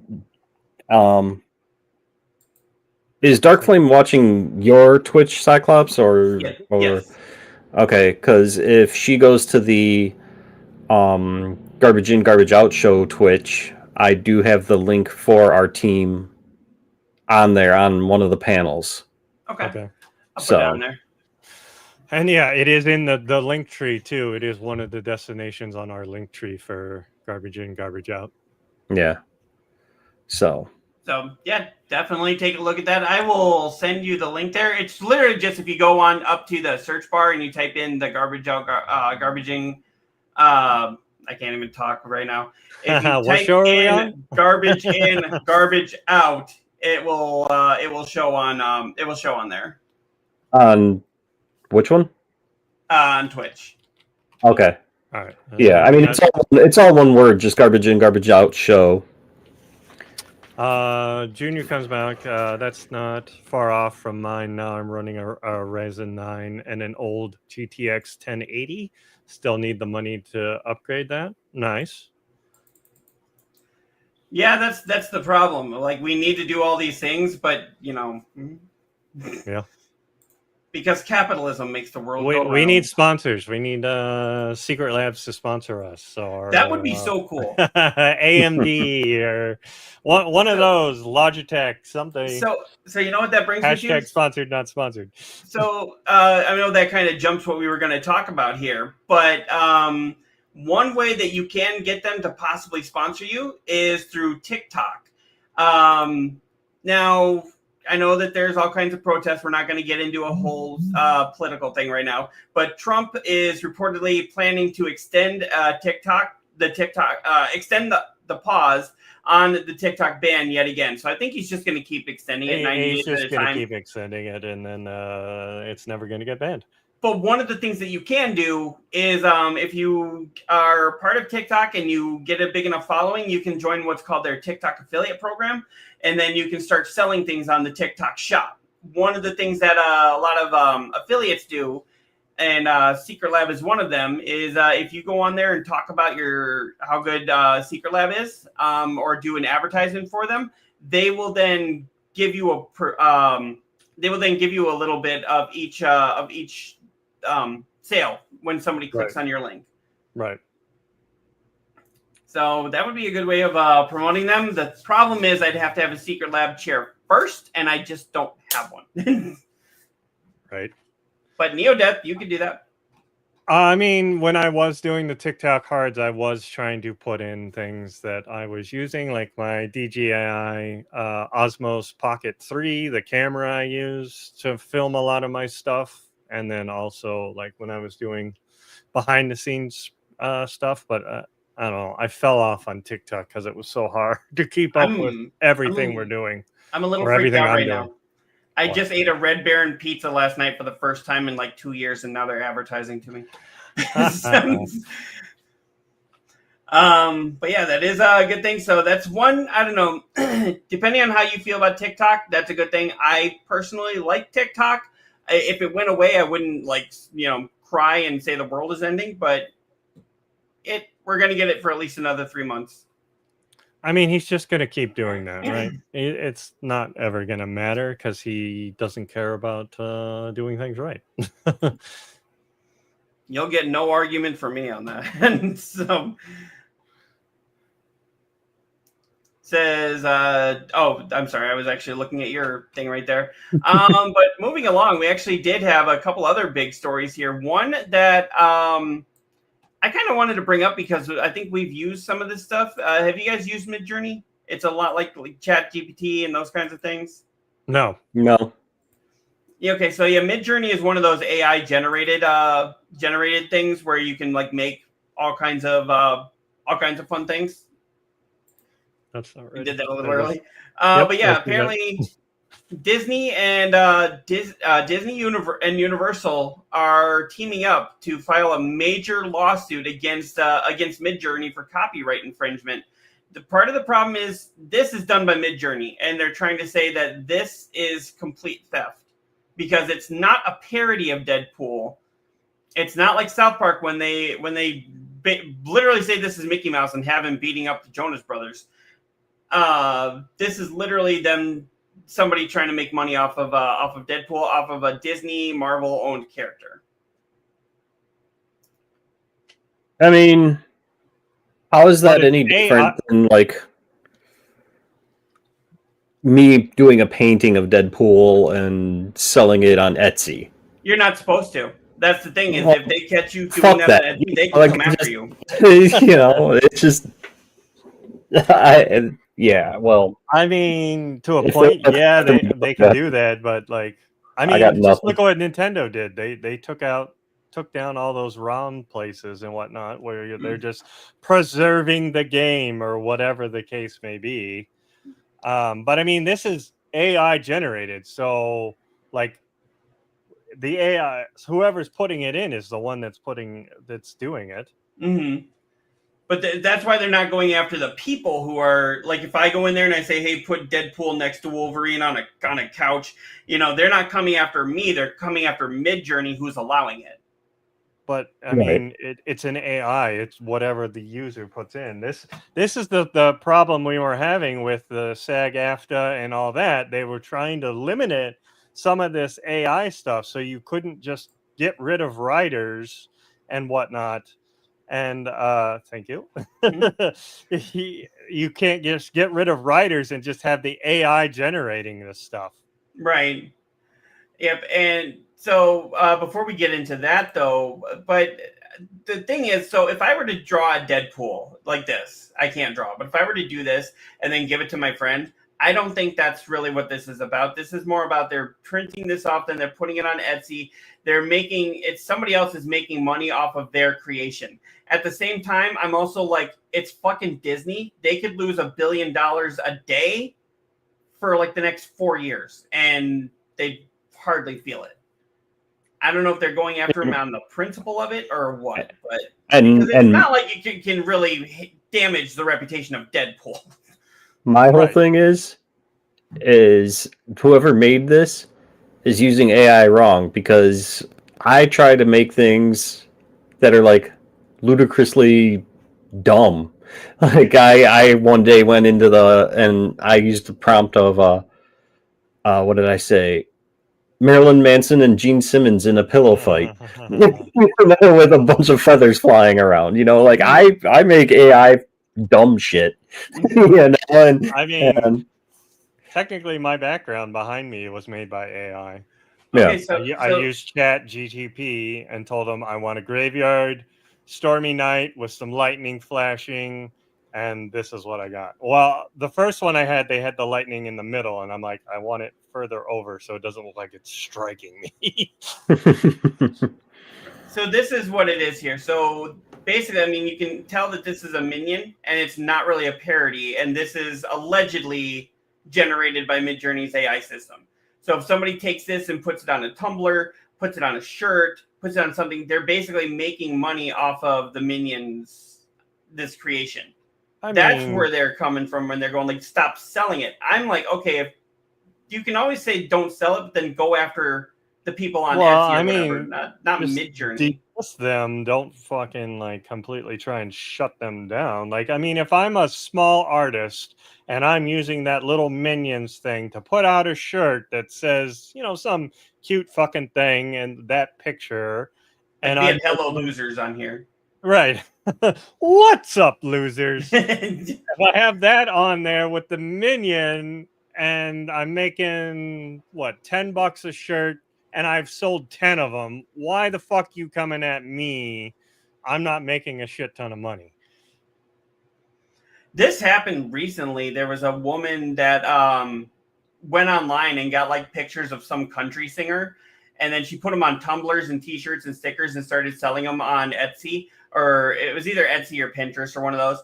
And actually the country singer, wasn't him that did it, but like his legal team saw it and like instantly sued her, and they were trying to sue her like into debt for the rest of her life. Like they were trying to go after her for like $15,000 or more, like $115,000. And it actually took him to step in and go like, this is a mom from the suburbs. Why are you trying to crush their fucking life? Mm-hmm. I mean, I understand this. This is more an AI. It's a business. It's a bigger thing. Yes. But like, if the people are using that to make a little bit of money, and it's still giving you brand recognition, like people know and they're going to see it and maybe go, oh, maybe I should go watch the Minions. Where do I see the Minions? Oh, Disney Plus. I don't have Disney Plus. Well, let me go get Disney Plus because I want to watch the Minions now because I had this shirt or whatever the case. Like, it still leads to you getting revenue, but they don't ever want to see it that way. They want you to buy their official bullshit. So you think they're too short-sighted in this? Yes. Like, we lose $2 now, but it's like, yeah, but you lose $2 now, you gain $5 later. Right. So I mean, again, people are. It depends on how people are using it, right? Right. I'm just giving out like quick examples. Yeah. Like if you put him in like a porn scenario and then try to sell it, I think then they maybe had a problem with it. I might watch that. I mean, what? Okay, I'm writing that down. Got an idea. Nothing happened. So, all right, yeah, and that kind of led into what we were talking about here with Sag-Aftra. The video game strike is okay. So it hasn't officially ended, but at least it's being suspended due to a tentative deal. Tentative agreement. Tentative agreement. When is their vote on the agreement? Okay, so it says here. Okay, so interactive media arrangements effective noon today, which was Wednesday, June 11th. So that was just a couple of days ago. All SAG-Aftra members are instructed to return to work. It looks here. Okay, right here. The SAG-Aftra National Board will meet in special session tomorrow on the 12th, which is 2 days ago, to consider the tentative agreement. If approved, it will be sent out for ratification by the union's membership in accordance with established policy. Details of the agreement will be released at that time. I don't see any updated stories on this, so I'll bet they're still working on it. But at least right now, they're... The way I know it with our union, the way it goes is, yes, it goes to the higher ups. They say, you know, whether it's approved, you do go back to work at that time, which doesn't make any fucking sense to me until it's actually, you know, ratified and in. That's when you should start working, I feel. But yeah, you go back to work then, and then usually by then they know it's going to be a deal. They just have to kind of polish up a couple things. And then it comes out to us members, and we're the final vote on it. If we vote no, then it's a no-go, and we go back to fucking on the line picketing. Fucking on the line, huh? No. Well, I mean, there are some picket babies that are made during that time. So, but yes, but that's usually how that works. So. But yeah, and I found this here through the wrap. It says SAG-Aftra video game deal includes AI consent guardrails, minimum rates for digital replica use. So, I mean, they have updated this a little bit, and it says full texture agreements will be released June 18th for ratification vote period that ends July 9th. So, in about 4 days. So, next week we'll probably talk about this a little bit too. So. You guys still there? Yeah. Yeah. Well, I'm reading what Junior's saying. Oh, okay. Wow, Junior put a lot on there. Yeah, I was also because I had to go to each tree and find all the streams to pull them up. But the tags, you can tag each other streams, and then people can just click the names in that open them. Not that it matters so much that for the show, but it shares views. Awesome. Yeah, we're going through StreamYard. So the way we do it through StreamYard is we go through and it hits most of our main ones so that you can aggravate a chat, but then it also goes out to some of our beams, which we kind of monitor on the side, and they can't come in the chat. I mean, it's all three of us coming together, but also promoting garbage in, garbage out. So we're working on how to get all our viewers. Yeah, trying to get all our viewers into one place. And in other words, it's a work in progress. Right. And then I know like last week's garbage in, garbage out on my YouTube blew up. Like, I had 58 viewers on that when I usually don't get that many viewers on stuff. So whatever we were talking about then, people were really excited about.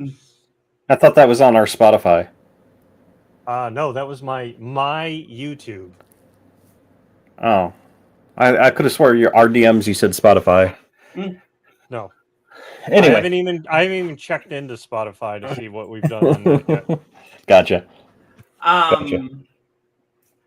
But yeah, we got a couple other things to talk about here. So I know neo-deth, we kind of surprised you with this at the very beginning of the show, or a little before the show. Here's a marriage we thought that was already done deal, and apparently they haven't made it to the altar yet, and it's not going to happen. The WB Discovery merger failed, and now they're splitting back up. Everyone involved is just an absolute genius doing expert, high-level business stuff.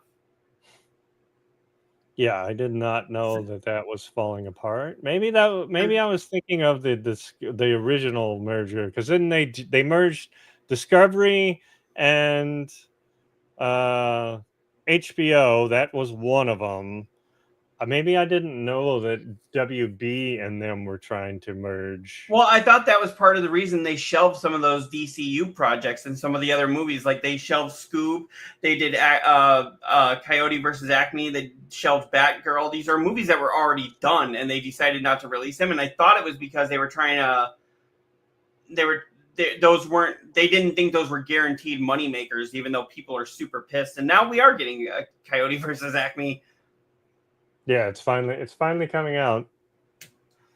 But yeah, so according to the article here, about 3 years ago, two large media companies, Warner Brothers and Discovery Inc., merged into one larger company. So it was merged, WB Discovery. Then that company made a bunch of bad decisions, racked up a ton of debt, made everyone angry, and now it's splitting up again into two new companies that will likely end up being WB and Discovery one day. Okay. Watching the thing here on Mind's Eye, and I'm like, wow, that game is Hey, it's finally getting some ads, though. Yeah. I don't know what you're talking about. Like, every other ad on my Facebook feed was for Mind's Eye. A lot of them are. And it just... Here's my shocked face that it sucks as much as we all thought it was going to. You know, I don't know why everybody's surprised that it sucks.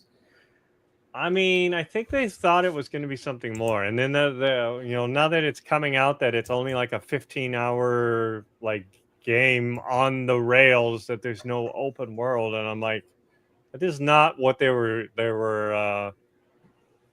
tagging it as. Yeah, that is not what it made it look like. It literally made it look like it was more open world. And you could do whatever you want, kind of GTA style. Well, that's just it. What the ads that I saw on Facebook were literally saying, while waiting for GTA 6, play this. You know, I mean, they knew the audience they were going for, but then they didn't deliver on that. Well, and it's one of the guys that I think the guy that created the studio and was the director on this game worked for Rockstar. Was like a high up. He's a former Rockstar employee, and.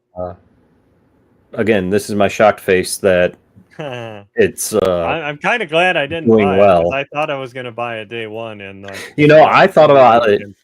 It was one of those where I'm like, maybe I want to buy this and stream it just for how bad it is. Because I've actually thought about doing that for a couple of streams, with just buying a game that like is universally panned, and like I was Gollum. I was actually thinking about buying Gollum because I saw it was on sale for like $2 or some shit, and I'm just like, but then I'm like, do I even want to spend $2 on it? It's like, $2 too much. Yeah, so because I thought about for a while there when I was rebranding myself, I was thinking like, instead of being a variety gamer, do I want to be a bad game player?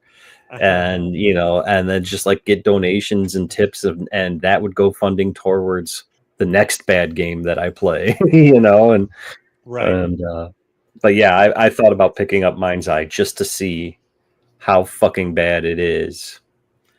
But not at full price. Junior came back about the movies, and he thought they weren't coming out the Wile one because of Tom and Jerry movies sucked. And not that I had heard, but I think they just did it as a tax write-off. Like they knew that they could get, write the money away. It's gone, whatever. Yep. And I mean, that's what you can do as a business, right? That's what I figured. But yeah, if you want to put this up here, PS5 players say that they're getting Mind's Eye refund. Meanwhile, one of Twitch's most popular personalities has a sponsored stream for the game. Pulled at the last minute. So I mean, I love that it's got Cyberpunk 2077 in the background also, because that was the other shit show when that first released. Okay, like in all fairness, when that released, shit show for the older consoles. But once they got it patched, that's an amazing game. Right. I'm not saying it isn't, but I'm saying it needed more time for development. Like it feels like this game needed, and they're like, we need to get it out, ship whatever the fuck you have. Especially since GTA got pushed back. Mm. They wanted to beat that GTA money. We can't hold off on it anymore. So it's that same feeling like they had to get it out right now to fill that itch for players until they get the real game that everybody wants. Mm. See, and here's the thing: is this going to become more common? Do you think? I'm hoping not, but I'm Throw afraid games so. out and then patch it later.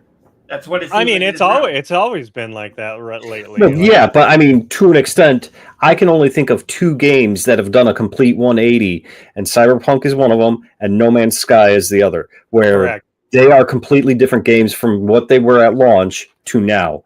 And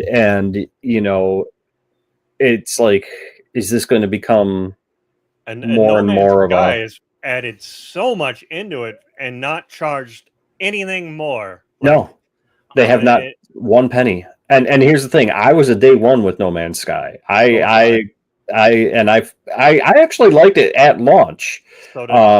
And I've been going back, especially now with all the features they've been putting in for the PS5 Pro. I've been going back and checking it out, and it's a completely different game, and I absolutely still enjoy playing it. And now that my older kid is getting into NASA and space and shit, I'm like, dude, check this game out. I'm just thankful it's not fucking Minecraft, but Chicken Right. jockey. I know a little side thing. I actually went to the movie, and I asked one of the ushers there. I said, "So, did people freak out during Minecraft? Like, did they throw popcorn?" He looked at me with a look that could have frozen vodka, and he was like, "Yes, we don't talk about that movie." Then he said they're actually bringing it. I don't know if they're doing this nationwide, but that theater was bringing it back with a sing along version, so that you could sing along with some of the songs that were in there. Do that? Oh. And then they were I heard about that.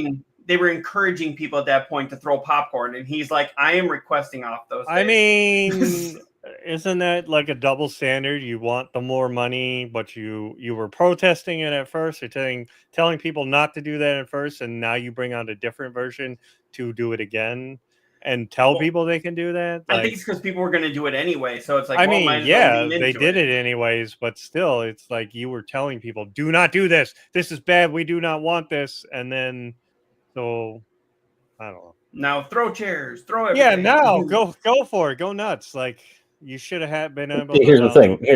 It's sponsored is the wrong word, but it's like a sponsored day for that, so they're prepared for it now. They can schedule cleaning crews for it and things like that. You knew that then people were going to go back in theater and do that. Oh, yeah. So you're gonna have to just have more people on staff or whatever it takes, Or just stop showing the fucking movie.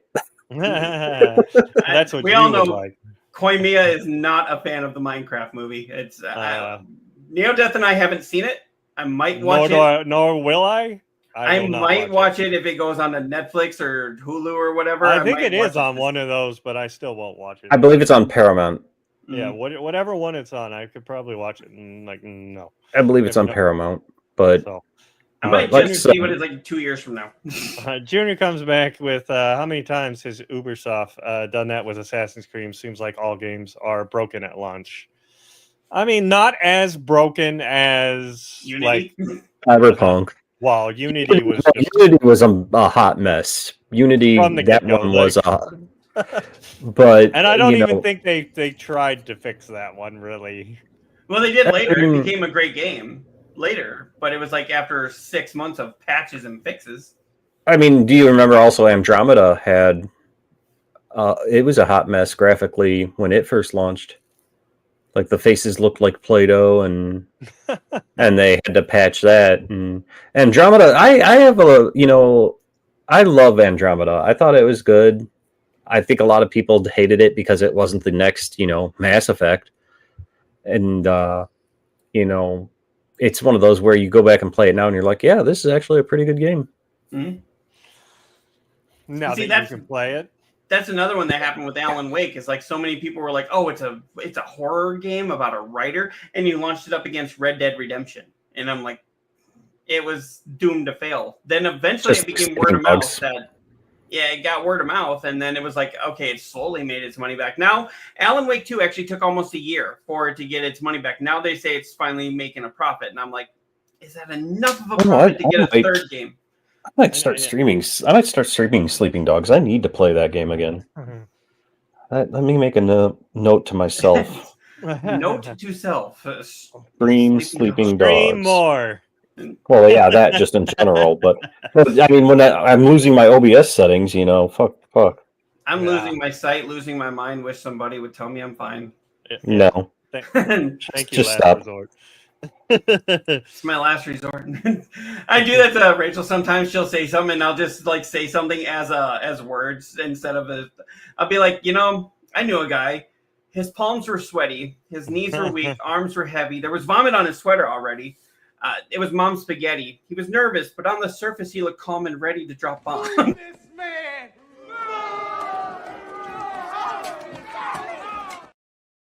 STFU.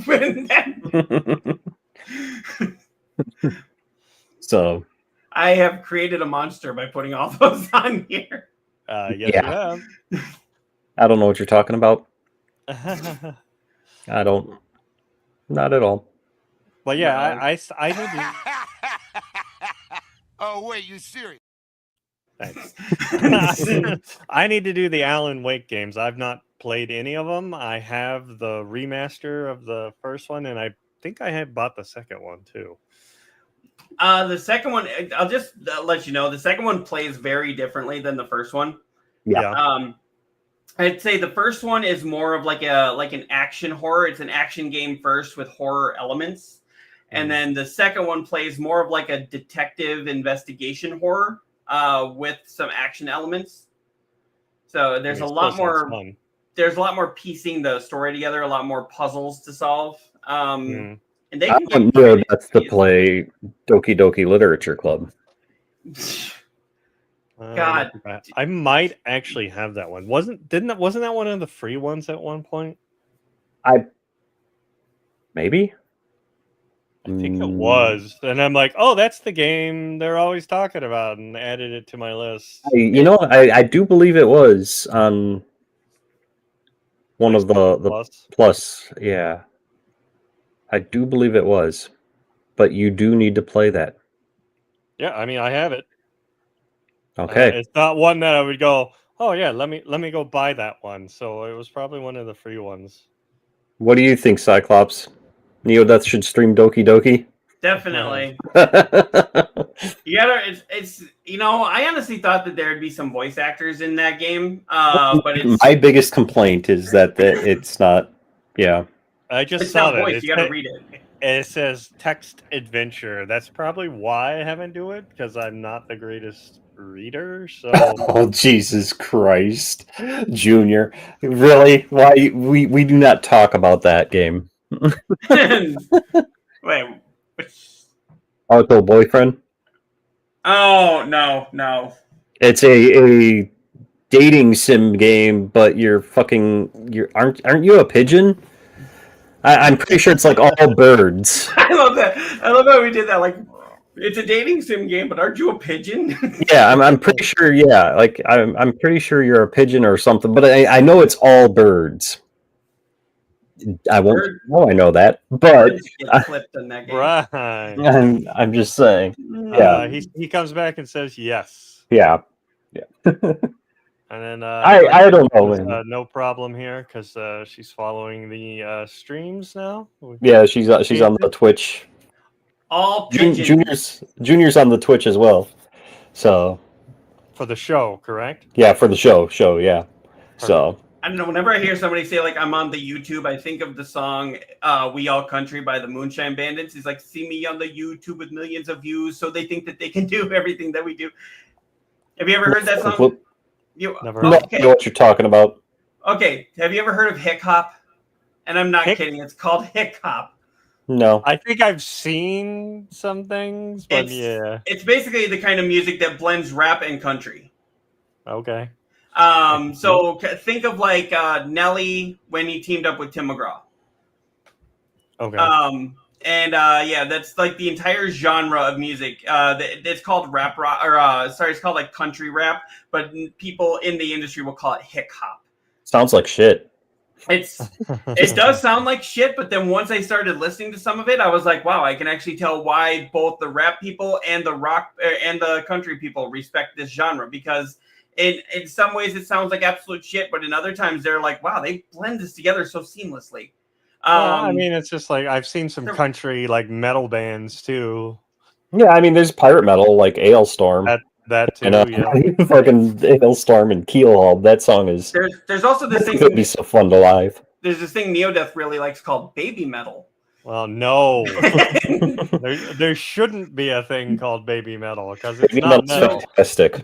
No, but honestly, one of the biggest country rap people to live or to actually be in the industry now is Sarah Ross, and a lot of people might know she was actually a contestant on American Idol, and she kind of got more into country, but then once she got her own record contract and everything, she mixes it really well. Like you'll hear her go like almost seamlessly blend from country to her rapping, and it's like, God dang, she's good at both. You know? Yeah, that's something I probably won't check out.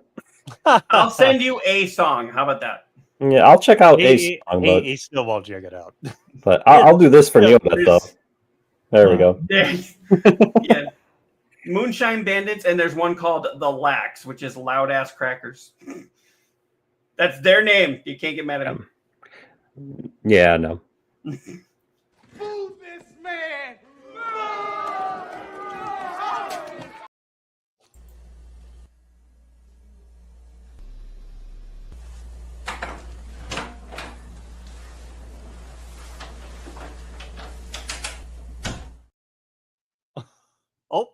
I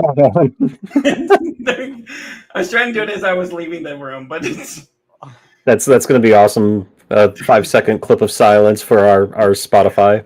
Yeah. Like, what is that clicking noise? Yeah, that's Yes, gonna be like, which I don't just think we mentioned at the beginning is we are now also on Spotify. If you don't want to look at these lovely mugs, you can, do another picture because that's what YouTube decided to put as my thumbnail. Maybe that's why we got all the views last time. They're like, fuck is that? Let's go watch that. Maybe, but yeah. So if you don't want to look at our ugly mugs, you can listen to us on Spotify. you can listen to the voice that comes out of our ugly mugs. This sultry voice that. Or you can listen to Cyclops After Dark. Oh, yeah. I am not. Okay, that's the thing. I'm going to have to like create a Cyclops After Dark just because of that. Turn it into like a Sickly meme Asmir. thing. It's going to be Sickly Asmir. Yeah. You're going to sit there and take like a pen and rub it up and down your microphone. And Oh, yeah. Well, that's what I said earlier. Like, see, can you hear this? Right. You So. hear that? You really like that sound. Okay, where the hell did this show go? All right, back on track here. What other news story? Wait, when have we ever been on track? We're never on track. We're way off in the North 40. At least. Yeah, the next one I had. Did you guys ever watch the Mortal Kombat movie? The second, not the original, the newer one. The newer one. Yeah. No, I have not seen that one. Rated. Really?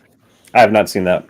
Oh, it's actually pretty good, actually. Isn't that on HBO Max? Like, I need to. If it is, I'll add it to my queue. Yeah. So sure. Yeah, well, the first one.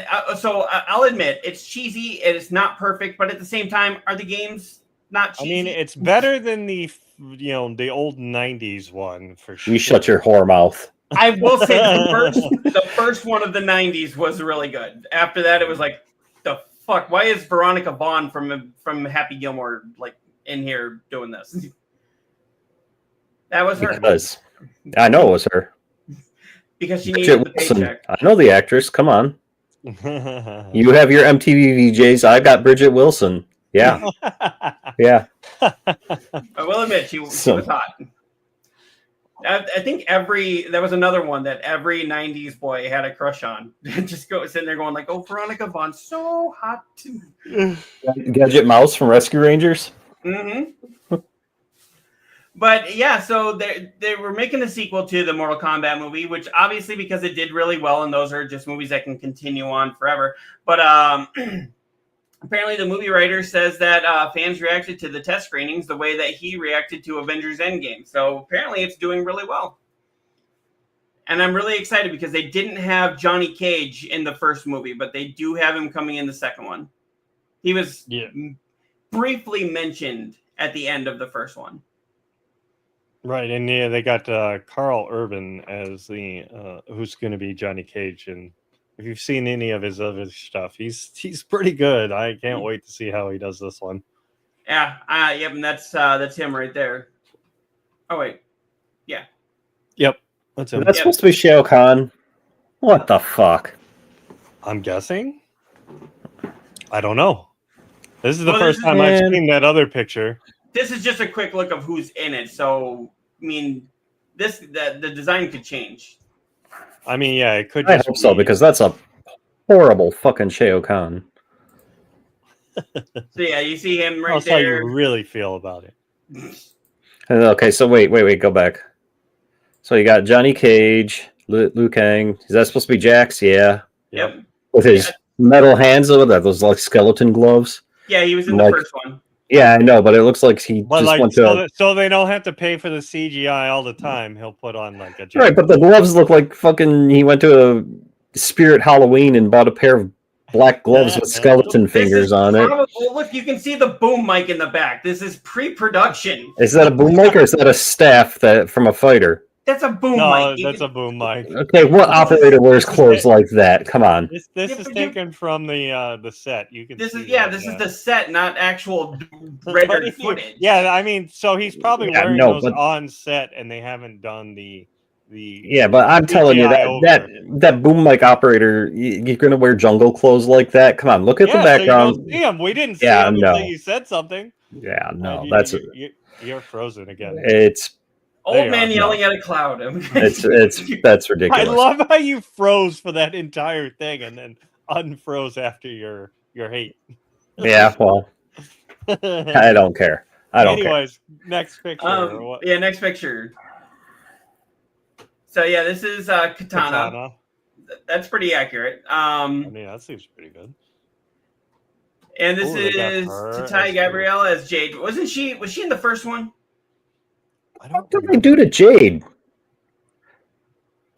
Originally played by, I'm not sure how to say that name, in 1997's Mortal Kombat Annihilation, the masked bow staff expert Jade will now be portrayed by masked bow staff expert. Why is she holding a fucking gun? I would have swore this was Jax's daughter. From this still, if you didn't tell me that was supposed to be Jade, I would have said that was Jax's daughter. Maybe she starts out that way and then learns how to use the bow staff. And what was her daughter? What was the daughter's name in the game? But I would have. Daughter was in the game. In the newer ones, yeah. Was it Mortal Kombat 11? I think Jax's daughter was in it, but. I would have, if you had not told me this was Jade, I would have guessed this was Jax's daughter. Okay. Because Jade was like one of the. Oh, I froze again. Jade was one of the. Waiting for your anger to pop back. Right. But yeah, no, Jade was. I don't know. Anyway. Next picture. So next one we have, this is Damon Harriman, who is going to be Quan Chi. Are you? Oh boy! Why do you seem like angry about every single casting? These are all pre-production or on set photos. These are not what we're going to see in the movie. I don't even think that that's a Mortal Kombat set picture. I think that's something from another film he did or something. Because film, so you at least just know who he is. Yeah, okay, because I mean, Justified, because that's that's when he was playing as Charles Manson. Yeah, okay. in between, Mr. In Between. Yeah, something like that. Because you all know what Quan Chi looks like, right? Mhm. And it's not fucking that. Well, And I mean, sure. even if it, Yeah. and if it, even if it was backstage, why the fuck do I keep freezing? Because you keep getting angry at it. But Even your system is telling you to calm the fuck down. like seriously, but Next picture. anyway, and then I'm yeah, Koimia and I'm There you super angry about this. right. Here you go. This is hot garbage. We need to have like a segment in the show, like Oh, just God. be like hot garbage with KoimiaX or something like that, or the Frozen moment apparently. So I'm I guessing got nothing. that Shao Kahn is from the old Mortal Kombat movies. Yeah. Okay. I And I don't love think this that's the new via one. CGI, and then played by Brian Thompson in 1997's Mortal Kombat Annihilation. I'm guessing it's from Annihilation because there's no way This- that they're gonna try and pass that off. These are all like old stuff that, A mix of old and new. yeah, just so you know, kind of like what the character or person that is playing them is. You have Desmond claim as Jared, we'll just say. And that's, I don't know, is that, okay, Image I don't even know what Desmond. Who the fuck was Jared? Yeah, I don't know that character. Mortal next. Kombat. The king of a realm that lost to Shao Kahn. Okay, well that. Yeah. Okay. You know. Okay, move on. well, maybe it's a new character for the movie then. It's Sindel. Sindel. I don't know much about Sindel. Okay, Okay, there he goes. What now? wife of the other guy, mother to Hana. Oh, okay, so they all kind of link together. Oh, and she was in NCIS Sydney. I didn't even know there was an NCIS Sydney. I mean, there's an NCIS for every fucking thing. Right. They've got a shit ton of them shows. It's like the new CSI. Right. Okay, this is not. This is the older. That's the game. That's the game. So we don't know what he'll look like yet. No, But- Baraka was in the movie, wasn't he?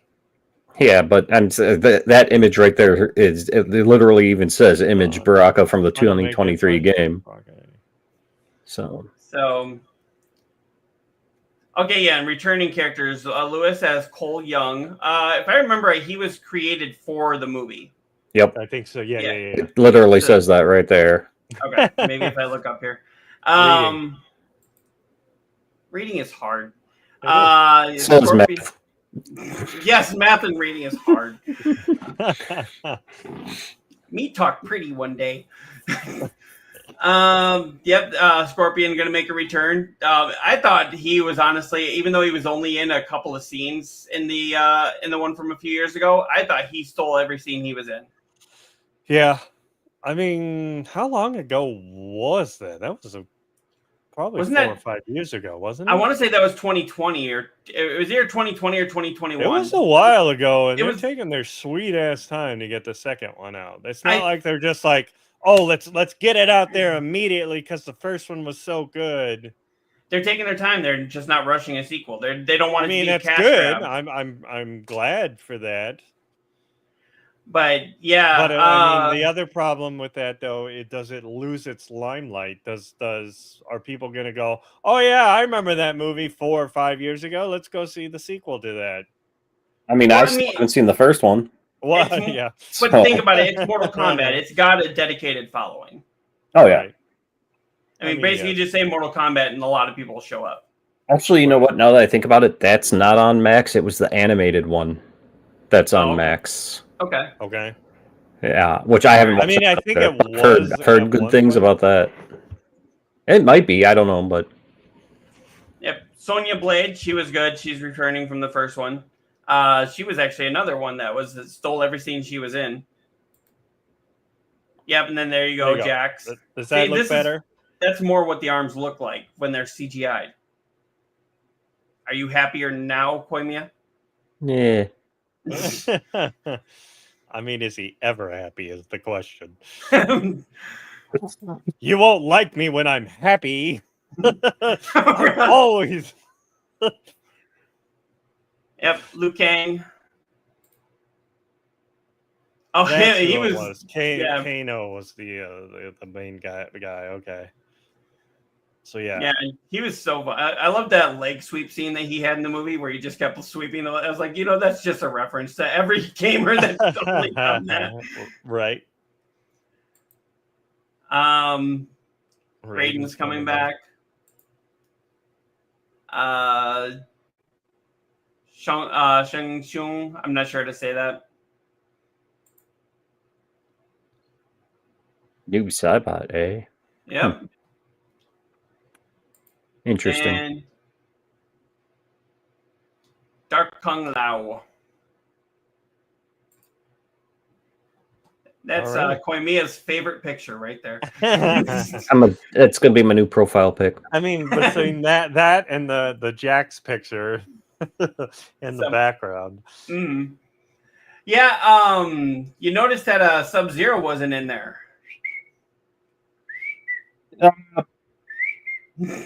Kinda. Yeah, Sub-Zero. He was in the first one. Wouldn't surprise me. He was. Well, if you know the whole mythology of the Mortal Kombat universe, I'm pretty sure the original Sub-Zero was, storyline killed off, and that's who became Noob Saibot, which is why I say kind of, because it even mentioned briefly in that picture for the Noob Saibot one, it mentioned Sub-Zero. Yeah, so. I played, honestly, I like the Mortal Kombat games. I only play like every few of them. Right. I don't know the story. Like it was just a fighting game, so I didn't know the story on a lot of the characters. So it was like the movies that kind of brought that out, because they didn't really give you a lot of story. They're just like, here's two characters, fight, go. Mm-hmm. Especially those first ones they came out with. Yeah, they have linked together a story, but I just haven't really watched a whole lot of it, mostly because I play other games, Right. So another story that's coming out here, I don't think that there's a good way to do this, except for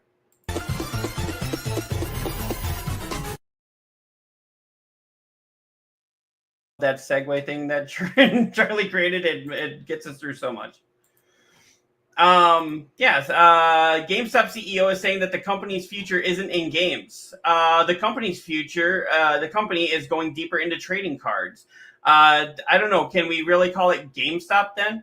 I mean, isn't that just a local card shop then? Like, why are they going so heavy into cards all of a sudden? Because cards make money. I mean, some do, yes. But if you've already got a local card shop, you're not going to go, let me go to GameStop. That's where I'm going to get my cards instead. Their thing is they're also offering like grading services to get your cards graded and things. Right. And that's, I think they're banking on that, and then like tying it, if I remember correctly, they want to tie it in with Bitcoin or some shit. I don't know. Yeah. But I saw something in there quickly of Bitcoin. Yeah. Where was that? Right. Yeah, right here, Bitcoin.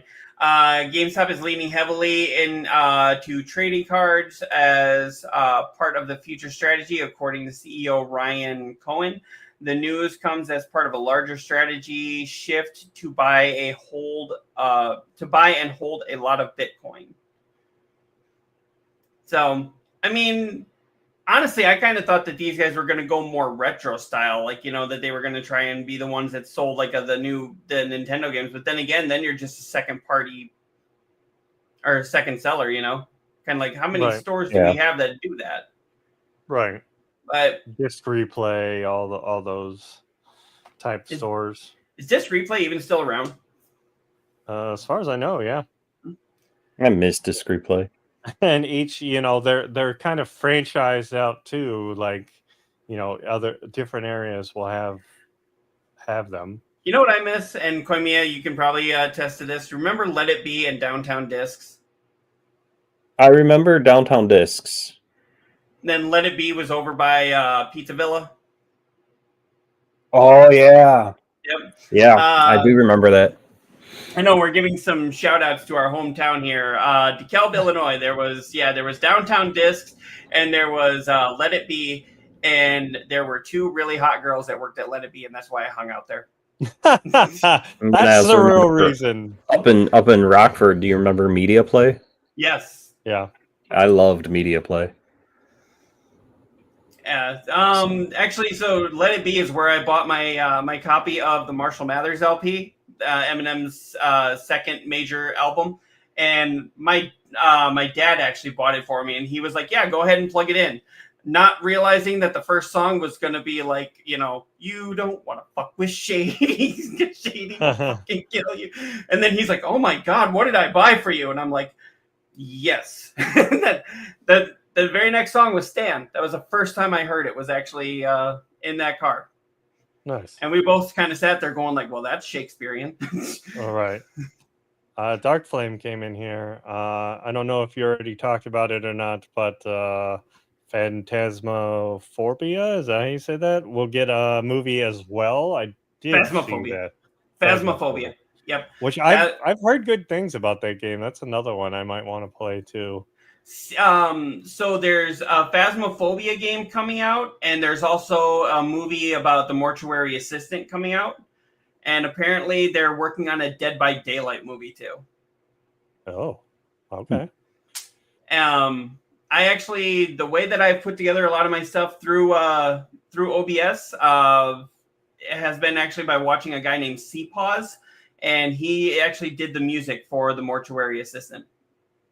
It comes back Phasmo 2 game? I think there is. Yeah, let me check that one. I almost feel like Mike Myers right now and Saturday Night Live, like, talk amongst yourselves. I'd love to see a mortuary assistant movie. Dark Flame comes back. Phasma. Apparently, it bores Koimiya here. No, sorry, I was up till 3 a.m. Chit-chatting and drinking, apparently. And fixing my OBS, and then I got up, I went to bed at 3 and got up at like 8:30, and I've been up since. Well, that's your fault. I went to bed at 4 and woke up at noon. That is how you do it. Yeah, there's no Phasmophobia 2 currently in development. Kids. Yeah. So I just read it. There's no Phasmophobia currently in development, but they are in talks about a second game. Okay. I mean, it's a pretty popular one, right? Mm-hmm. It's one of those where I've had interest in playing it, but I'm just like, do I really? Yes, I do, but do I really? It's like, But yeah. So anyway, final thoughts on GameStop. CEO saying it's in Bitcoin and trading cards. I mean, they're grasping at straws before they just go completely the fuck under, right? Yeah. I mean, if they didn't have that, the stock thing where everybody was trying to hold them together, they would have been gone by now. Yeah, it'll be sad when they shut their doors, but at this point, they're going to shut their doors. I've never been a fan of them. They've always been overpriced. They never give you enough money for what you're trading in. They're the same price as every other fucking store. What do you mean they've been overpriced? I mean, the trade-ins, yes, I give you that. Trade-ins. I'll give you that, but that's what I mean. Like, they don't give you enough money for what you're trading in. I could say to purchase a new game, it's the same as everywhere else. Right. Yeah, it seems like when everybody counts them down, everybody like says that GameStop's going out, and then they're just like, I didn't hear no bell. I mean, honestly, the only reason why I still go to GameStop is for my Funkos. So yeah, but I'm pretty sure the day that we find out, because it's going to happen, the day that we find out they're going out of business, we're all going to be like, oh no.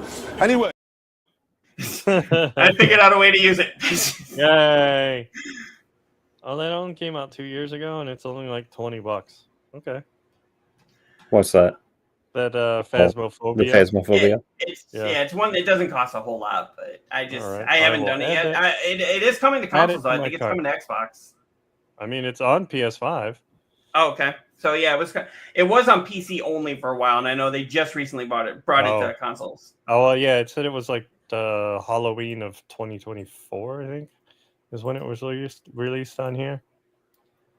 It's almost a year ago. Yeah. All right.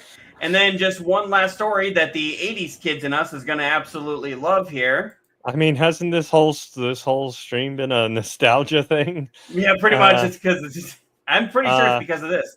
Hang on, we got a couple things from Dark Flame here. I still play it once in a while with Pixel. It's nice to play rounds, but after 5 or 10 rounds, I'm done with it. Okay, Pixel is somebody that hangs out in somebody else's chat that we see during the day. If I'm not able to watch you, I watch them. Gotcha. And then I wanted to go to GameStop when I was in America, and Pixel was like, no, it's overpriced, not worth it, nothing special, spend your money elsewhere. Pretty much. That's how I feel. Okay, so you being from Europe, if you haven't been into a GameStop, I would take you into a GameStop just so you could have the experience. But it's underwhelming. Just warn you. You're not going to go in there and go, oh my God, this is the most amazing thing ever. No, I don't know. Video game Disneyland. I don't know where you're at in Europe, but I mean, you could almost say it's equivalent to. I know London had stores just called Game, and it's like the equivalent of that. So, to I don't know what. Like I said, I don't know where Dark Flame is at. Okay, in the Netherlands, I don't know if you have Game or not, but. It's like that. Oh, you have Junior came back here? It looks like. I have not been or wanted to go to a GameStop since college, and that was in 2004. Yeah, pretty much. I've still bought things. But... I lump them in kind of with the old electronics boutique. You know, they definitely overpriced their games. Yeah, and GameStop bought them out because it was funny because when I worked at GameStop down in Illinois, there was a GameStop on one end of the mall and then an EB Games on the other side of the mall. And when GameStop bought them out, there was 2 GameStops in that mall and then a third one outside of the mall, like over by the Toys R Us. What? Yeah. Why? Yeah, it was ridiculous. I wonder why they went under. Well, remember in DeKalb, remember when they built up like the Blockbuster Video and all that kind of stuff that went over there, and like the Barnes and Noble and all that. There was there because it was an EB Games. Yeah, there was EB Games, and then across the street by Egg Haven there was GameStop. And then suddenly there was 2 GameStops, and then everybody got so freaked out when one of them shut down. I'm like, well, it's literally the same store, just like 15 across the street. Yeah, yeah, right in front of the Target, and then. Junior came in and says, doesn't EU have EB Games and GameStop owns them now? Yeah, I think EB Games is still good. Like, I've seen pictures of it still around, and I'm like, I thought that went up like way before, like you said, that, you know, they bought them, but I guess they still, you know, do business. What was the other thing that GameStop? Funko Land. Mm-hmm. GameStop bought out Funko Land. Mm-hmm. That was a cool store because you could go in and try the games before you bought them. Right. So, but I don't know who's gonna. They put a kibosh on that. Like, why would we do that? I don't know who's got that spam bot, but that's not our show. No, that's on I don't this know one. I don't know where that's coming from. But you have another story ready to go? Yeah, I'll go in and I'll get this one later. Yep, there was the last story that we had was actually Spaceballs sequel set for 2027 with Rick Moranis, Mel Brooks, and Bill Pullman all returning. Okay, Mel Brooks is like 97 years old. Yeah. 97 or 98. And he's still going to play Yogurt. He's going to still play. I wonder if he's going to play President Scrooge as well. Well, what's funny, remember there actually was a scene in there where he was like, you know, hopefully we'll meet in Spaceballs 2, the quest for more money. Yeah. Now, here's the thing. 40 years later, that joke actually. There was a Spaceballs cartoon, and it was fucking horrible. Yes. I don't think I've ever watched that. You are not missing much at all. Not missing anything, huh? No. And I mean, you guys like to make fun of me about being angry at things. I have every damn right to be angry at this one because, I grew up watching Spaceballs, and this cartoon. No. Oh my god, it was just wet When fart. did it come out? Oh god, I don't even remember. Hold on, I'll look that Okay. up. But Yeah, but okay, so Mel Brooks is 98, 97 right now, and he's still got 2 years before it comes out. Is he gonna make it? That's what I'm asking. I'm hoping so. Like, I'm sure are the scripts all done and whatnot, so you just got to go to filming. Yeah, and they'll probably film his first because they're afraid he might. I would not be hope able- so. I would please hope so. But when they announced this, did you see how they announced it? They said trailer. yeah. The trailer. We've had prequels and sequels and prequel sequels. Mhm. And it's then like, they meanwhile, started there's been 7 avatars and right. I was like, oh yes. But I love this. But there's only been one Spaceballs until now. The thing I am actually more surprised at, though, is Moranis coming back.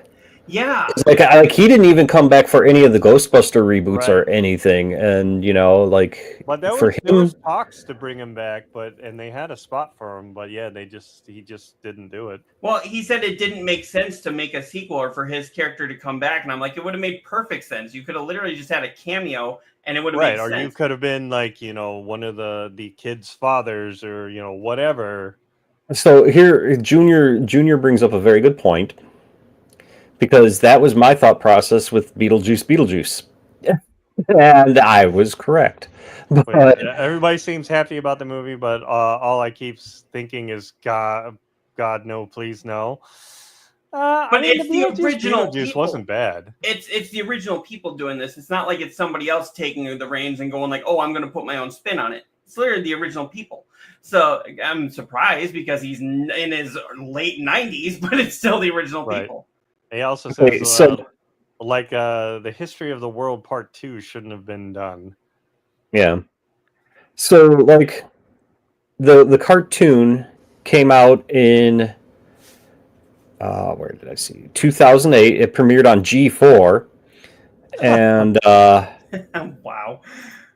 it was, here's the thing, it had Mel Brooks, it had Daphne Zunga as Princess Vespa. I mean, because it came out so long ago, it still had Joan Rivers as Dot Matrix.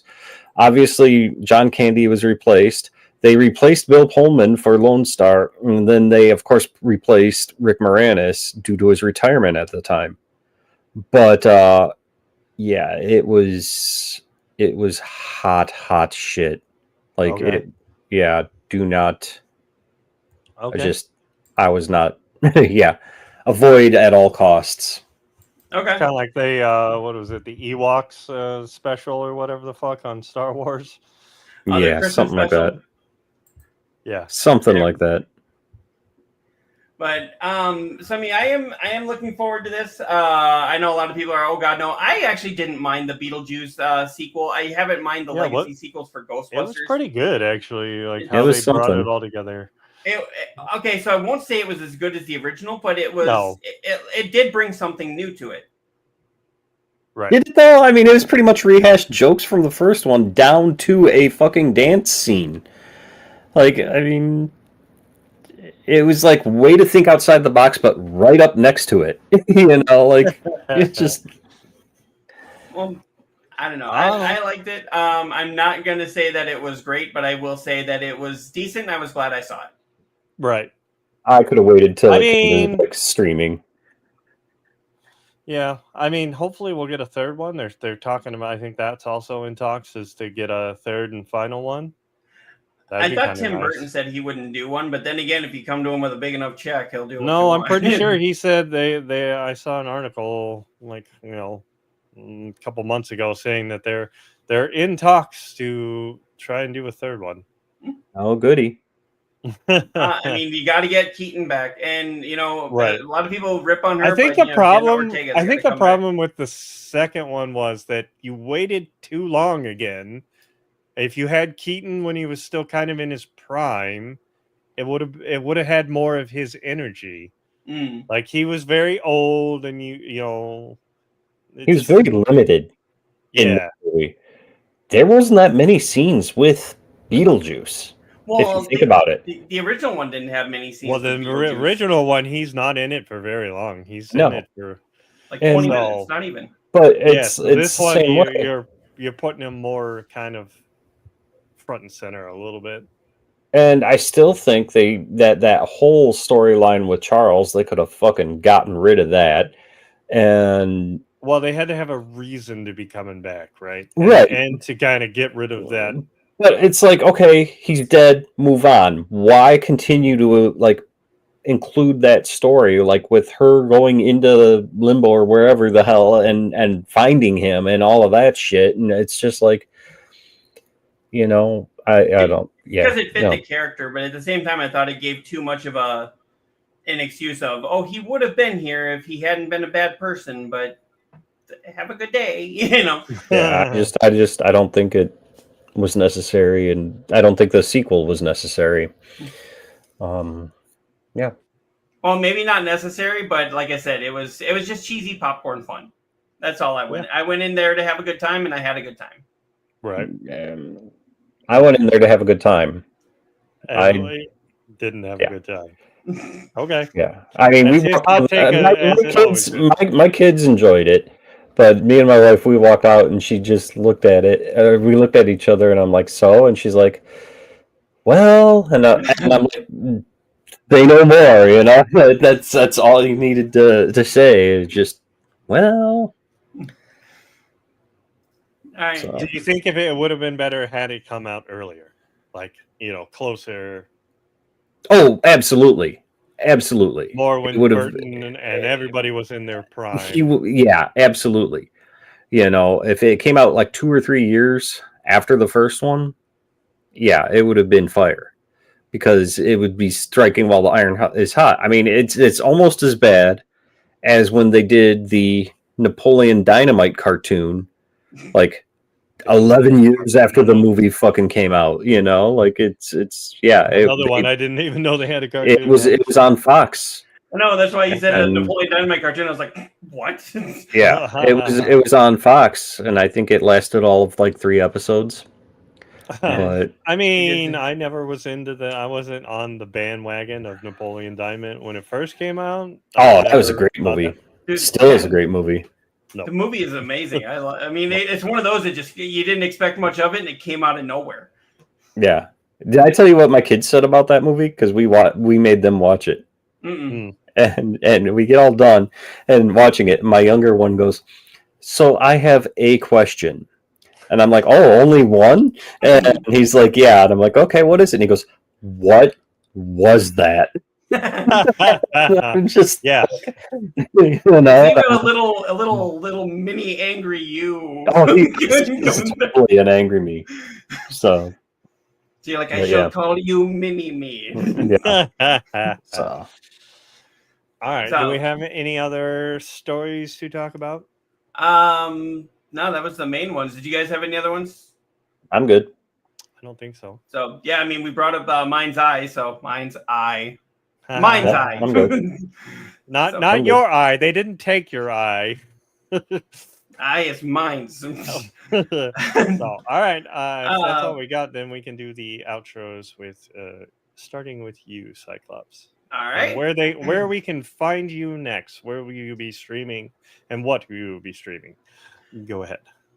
So if I can finally get my OBS to act right, which it looks like it's finally going to start working for me, you can find me later this weekend, most likely tomorrow, playing Indiana Jones and the Great Circle. I've also got Oblivion downloaded, so I'll be hitting that up. I will be doing the Midnight Walk later. Got a lot of things I'll be doing here, but you can always find me on Twitch, YouTube, sometimes on TikTok, depending on if I want to stream on there or not, because that takes a lot of computer power on my system's end. Usually about 9:30 p.m. Monday, Tuesday, Wednesday, and Thursday, sometimes on the weekend, usually from about 9:30 p.m. to roughly about 12:30 a.m. Definitely come check me out. We've got an awesome group of people. I know Junior's been there. I know Dark Flame's been there. Several people. Really looking forward to seeing you all there. And remember, haters gonna hate and gamers got a game. Oh, yay! It's me. So I might actually be streaming tonight, and I'm on Beam, Kick, and Twitch, all under KoimiaX. And I haven't decided. I'm really leaning towards Sleeping Dogs now that we were talking about that. But I was originally going to be streaming. There's a game out called Sir Whoop-Ass, and it's like an RPG action game that is just laced with dad jokes and makes fun of it. It literally says in the description like a game filled with dad jokes and making fun of try hard RPGs. And I played about 50 minutes of it, and it's really damn funny. Otherwise, on Fridays, I try to do this thing called Frag Punk Fridays, where I play Frag Punk and try to suck less a little bit more each time, if that makes sense. How can you suck less more? But yeah, so Frag Punk Fridays, and then tonight. But the best way to find out when I'm streaming is if you follow me on Twitter. It's just at KoimiaX, and I will post when I go live on there. I try to do it early in the day, saying, "Hey, this is the time I'm going to go live." Stop.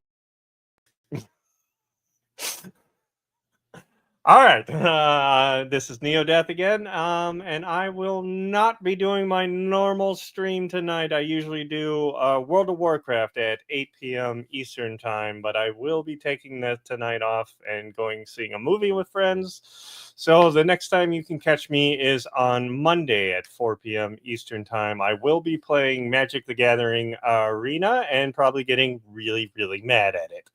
So there's that warning. And then Tuesday, I think I'm doing the same thing. I'm doing Magic 2 days in a row. And then Wednesday is Indiana Jones, like Koimiya is. But I'm like halfway through the game, I believe.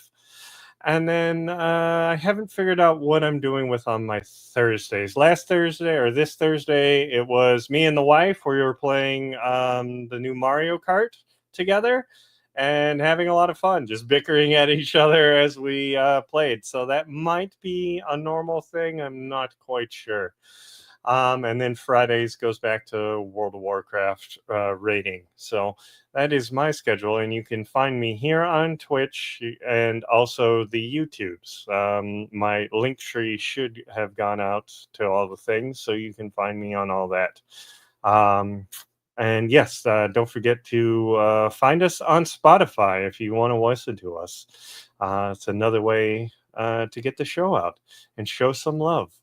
With all that, I will say laters. It's actually me that's doing Indiana Jones. Whatever. So, yeah, and then That's I just right. saw, He doesn't stream today. Indiana Jones, what? Yeah, you're what do you call yourself? Gamer by night. Dead by day, gamer by night, sometimes streamer. Yeah, sometimes seems like once every 6 months. Yeah. And whenever he pops out, I'm like, holy fuck. I mean, I'm not Is the rapture coming? I'm not lying by saying that, you know. Yep. And I just saw Junior said, I just see too many of these as studios out of ideas, reaching for cash at all costs, talking more about legacy sequels. It's okay. So let me just say something about that. So this is going to get a little deep here, but so they say that the birth rate in the United States, actually all over the world, but the birth rate is going down, and it's actually almost at record lows right now. So you've got people like us, which grew up with all these nostalgic things, you know. We got people that grew up in the 80s, 90s, early 2000s that are pining for the old days, so to speak. You're getting less people in the 18 to 40 range because there's less people that are being born that you really need to throw new stuff out for. So I think the reason we're getting so many prequels, sequels, reboots, legacies is because they're trying to bring us back into the theater because we're the ones with the cash now instead of having to go to our parents. So that's why I think we're seeing so many of these, because there's just literally not there's not the communities that there used to be anymore. Maybe it'll come back sometime, but at least with the economy going the way it is, and less people are having kids, so there's less people replacing us, so to speak. All that, I'm and, saying, like, all that stuff usually repeats anyways. Bell Bottoms coming back, the 80s coming back, like 90s coming back. Like it always rolls back in, like records coming back, that kind of stuff. So I think it has something to do with that too, but it also is just the way the cycle rolls through. well, all I'm saying is they better not touch Neverending Story.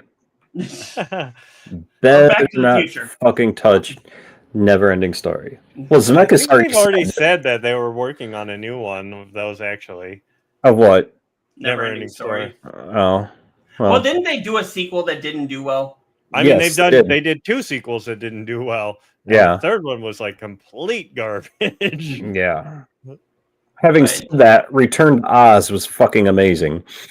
Oh, I love Return to Oz. That's actually Zack, my favorite.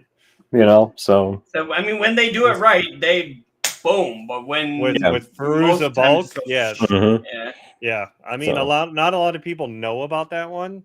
I think it used to air like on the weekends on TV, and I'd be like, "What is this?" And I'd sit there and watch it. I'm like, "Oh, that thing's awesome." Yeah. So, all right. Was there anything else you guys had? Nope. No, I think that's about it. All right. Well, Enough Midwest goodbye. yep. But yep, we want to thank everybody for coming and hanging out with us. We will see you next time. Good night, everybody.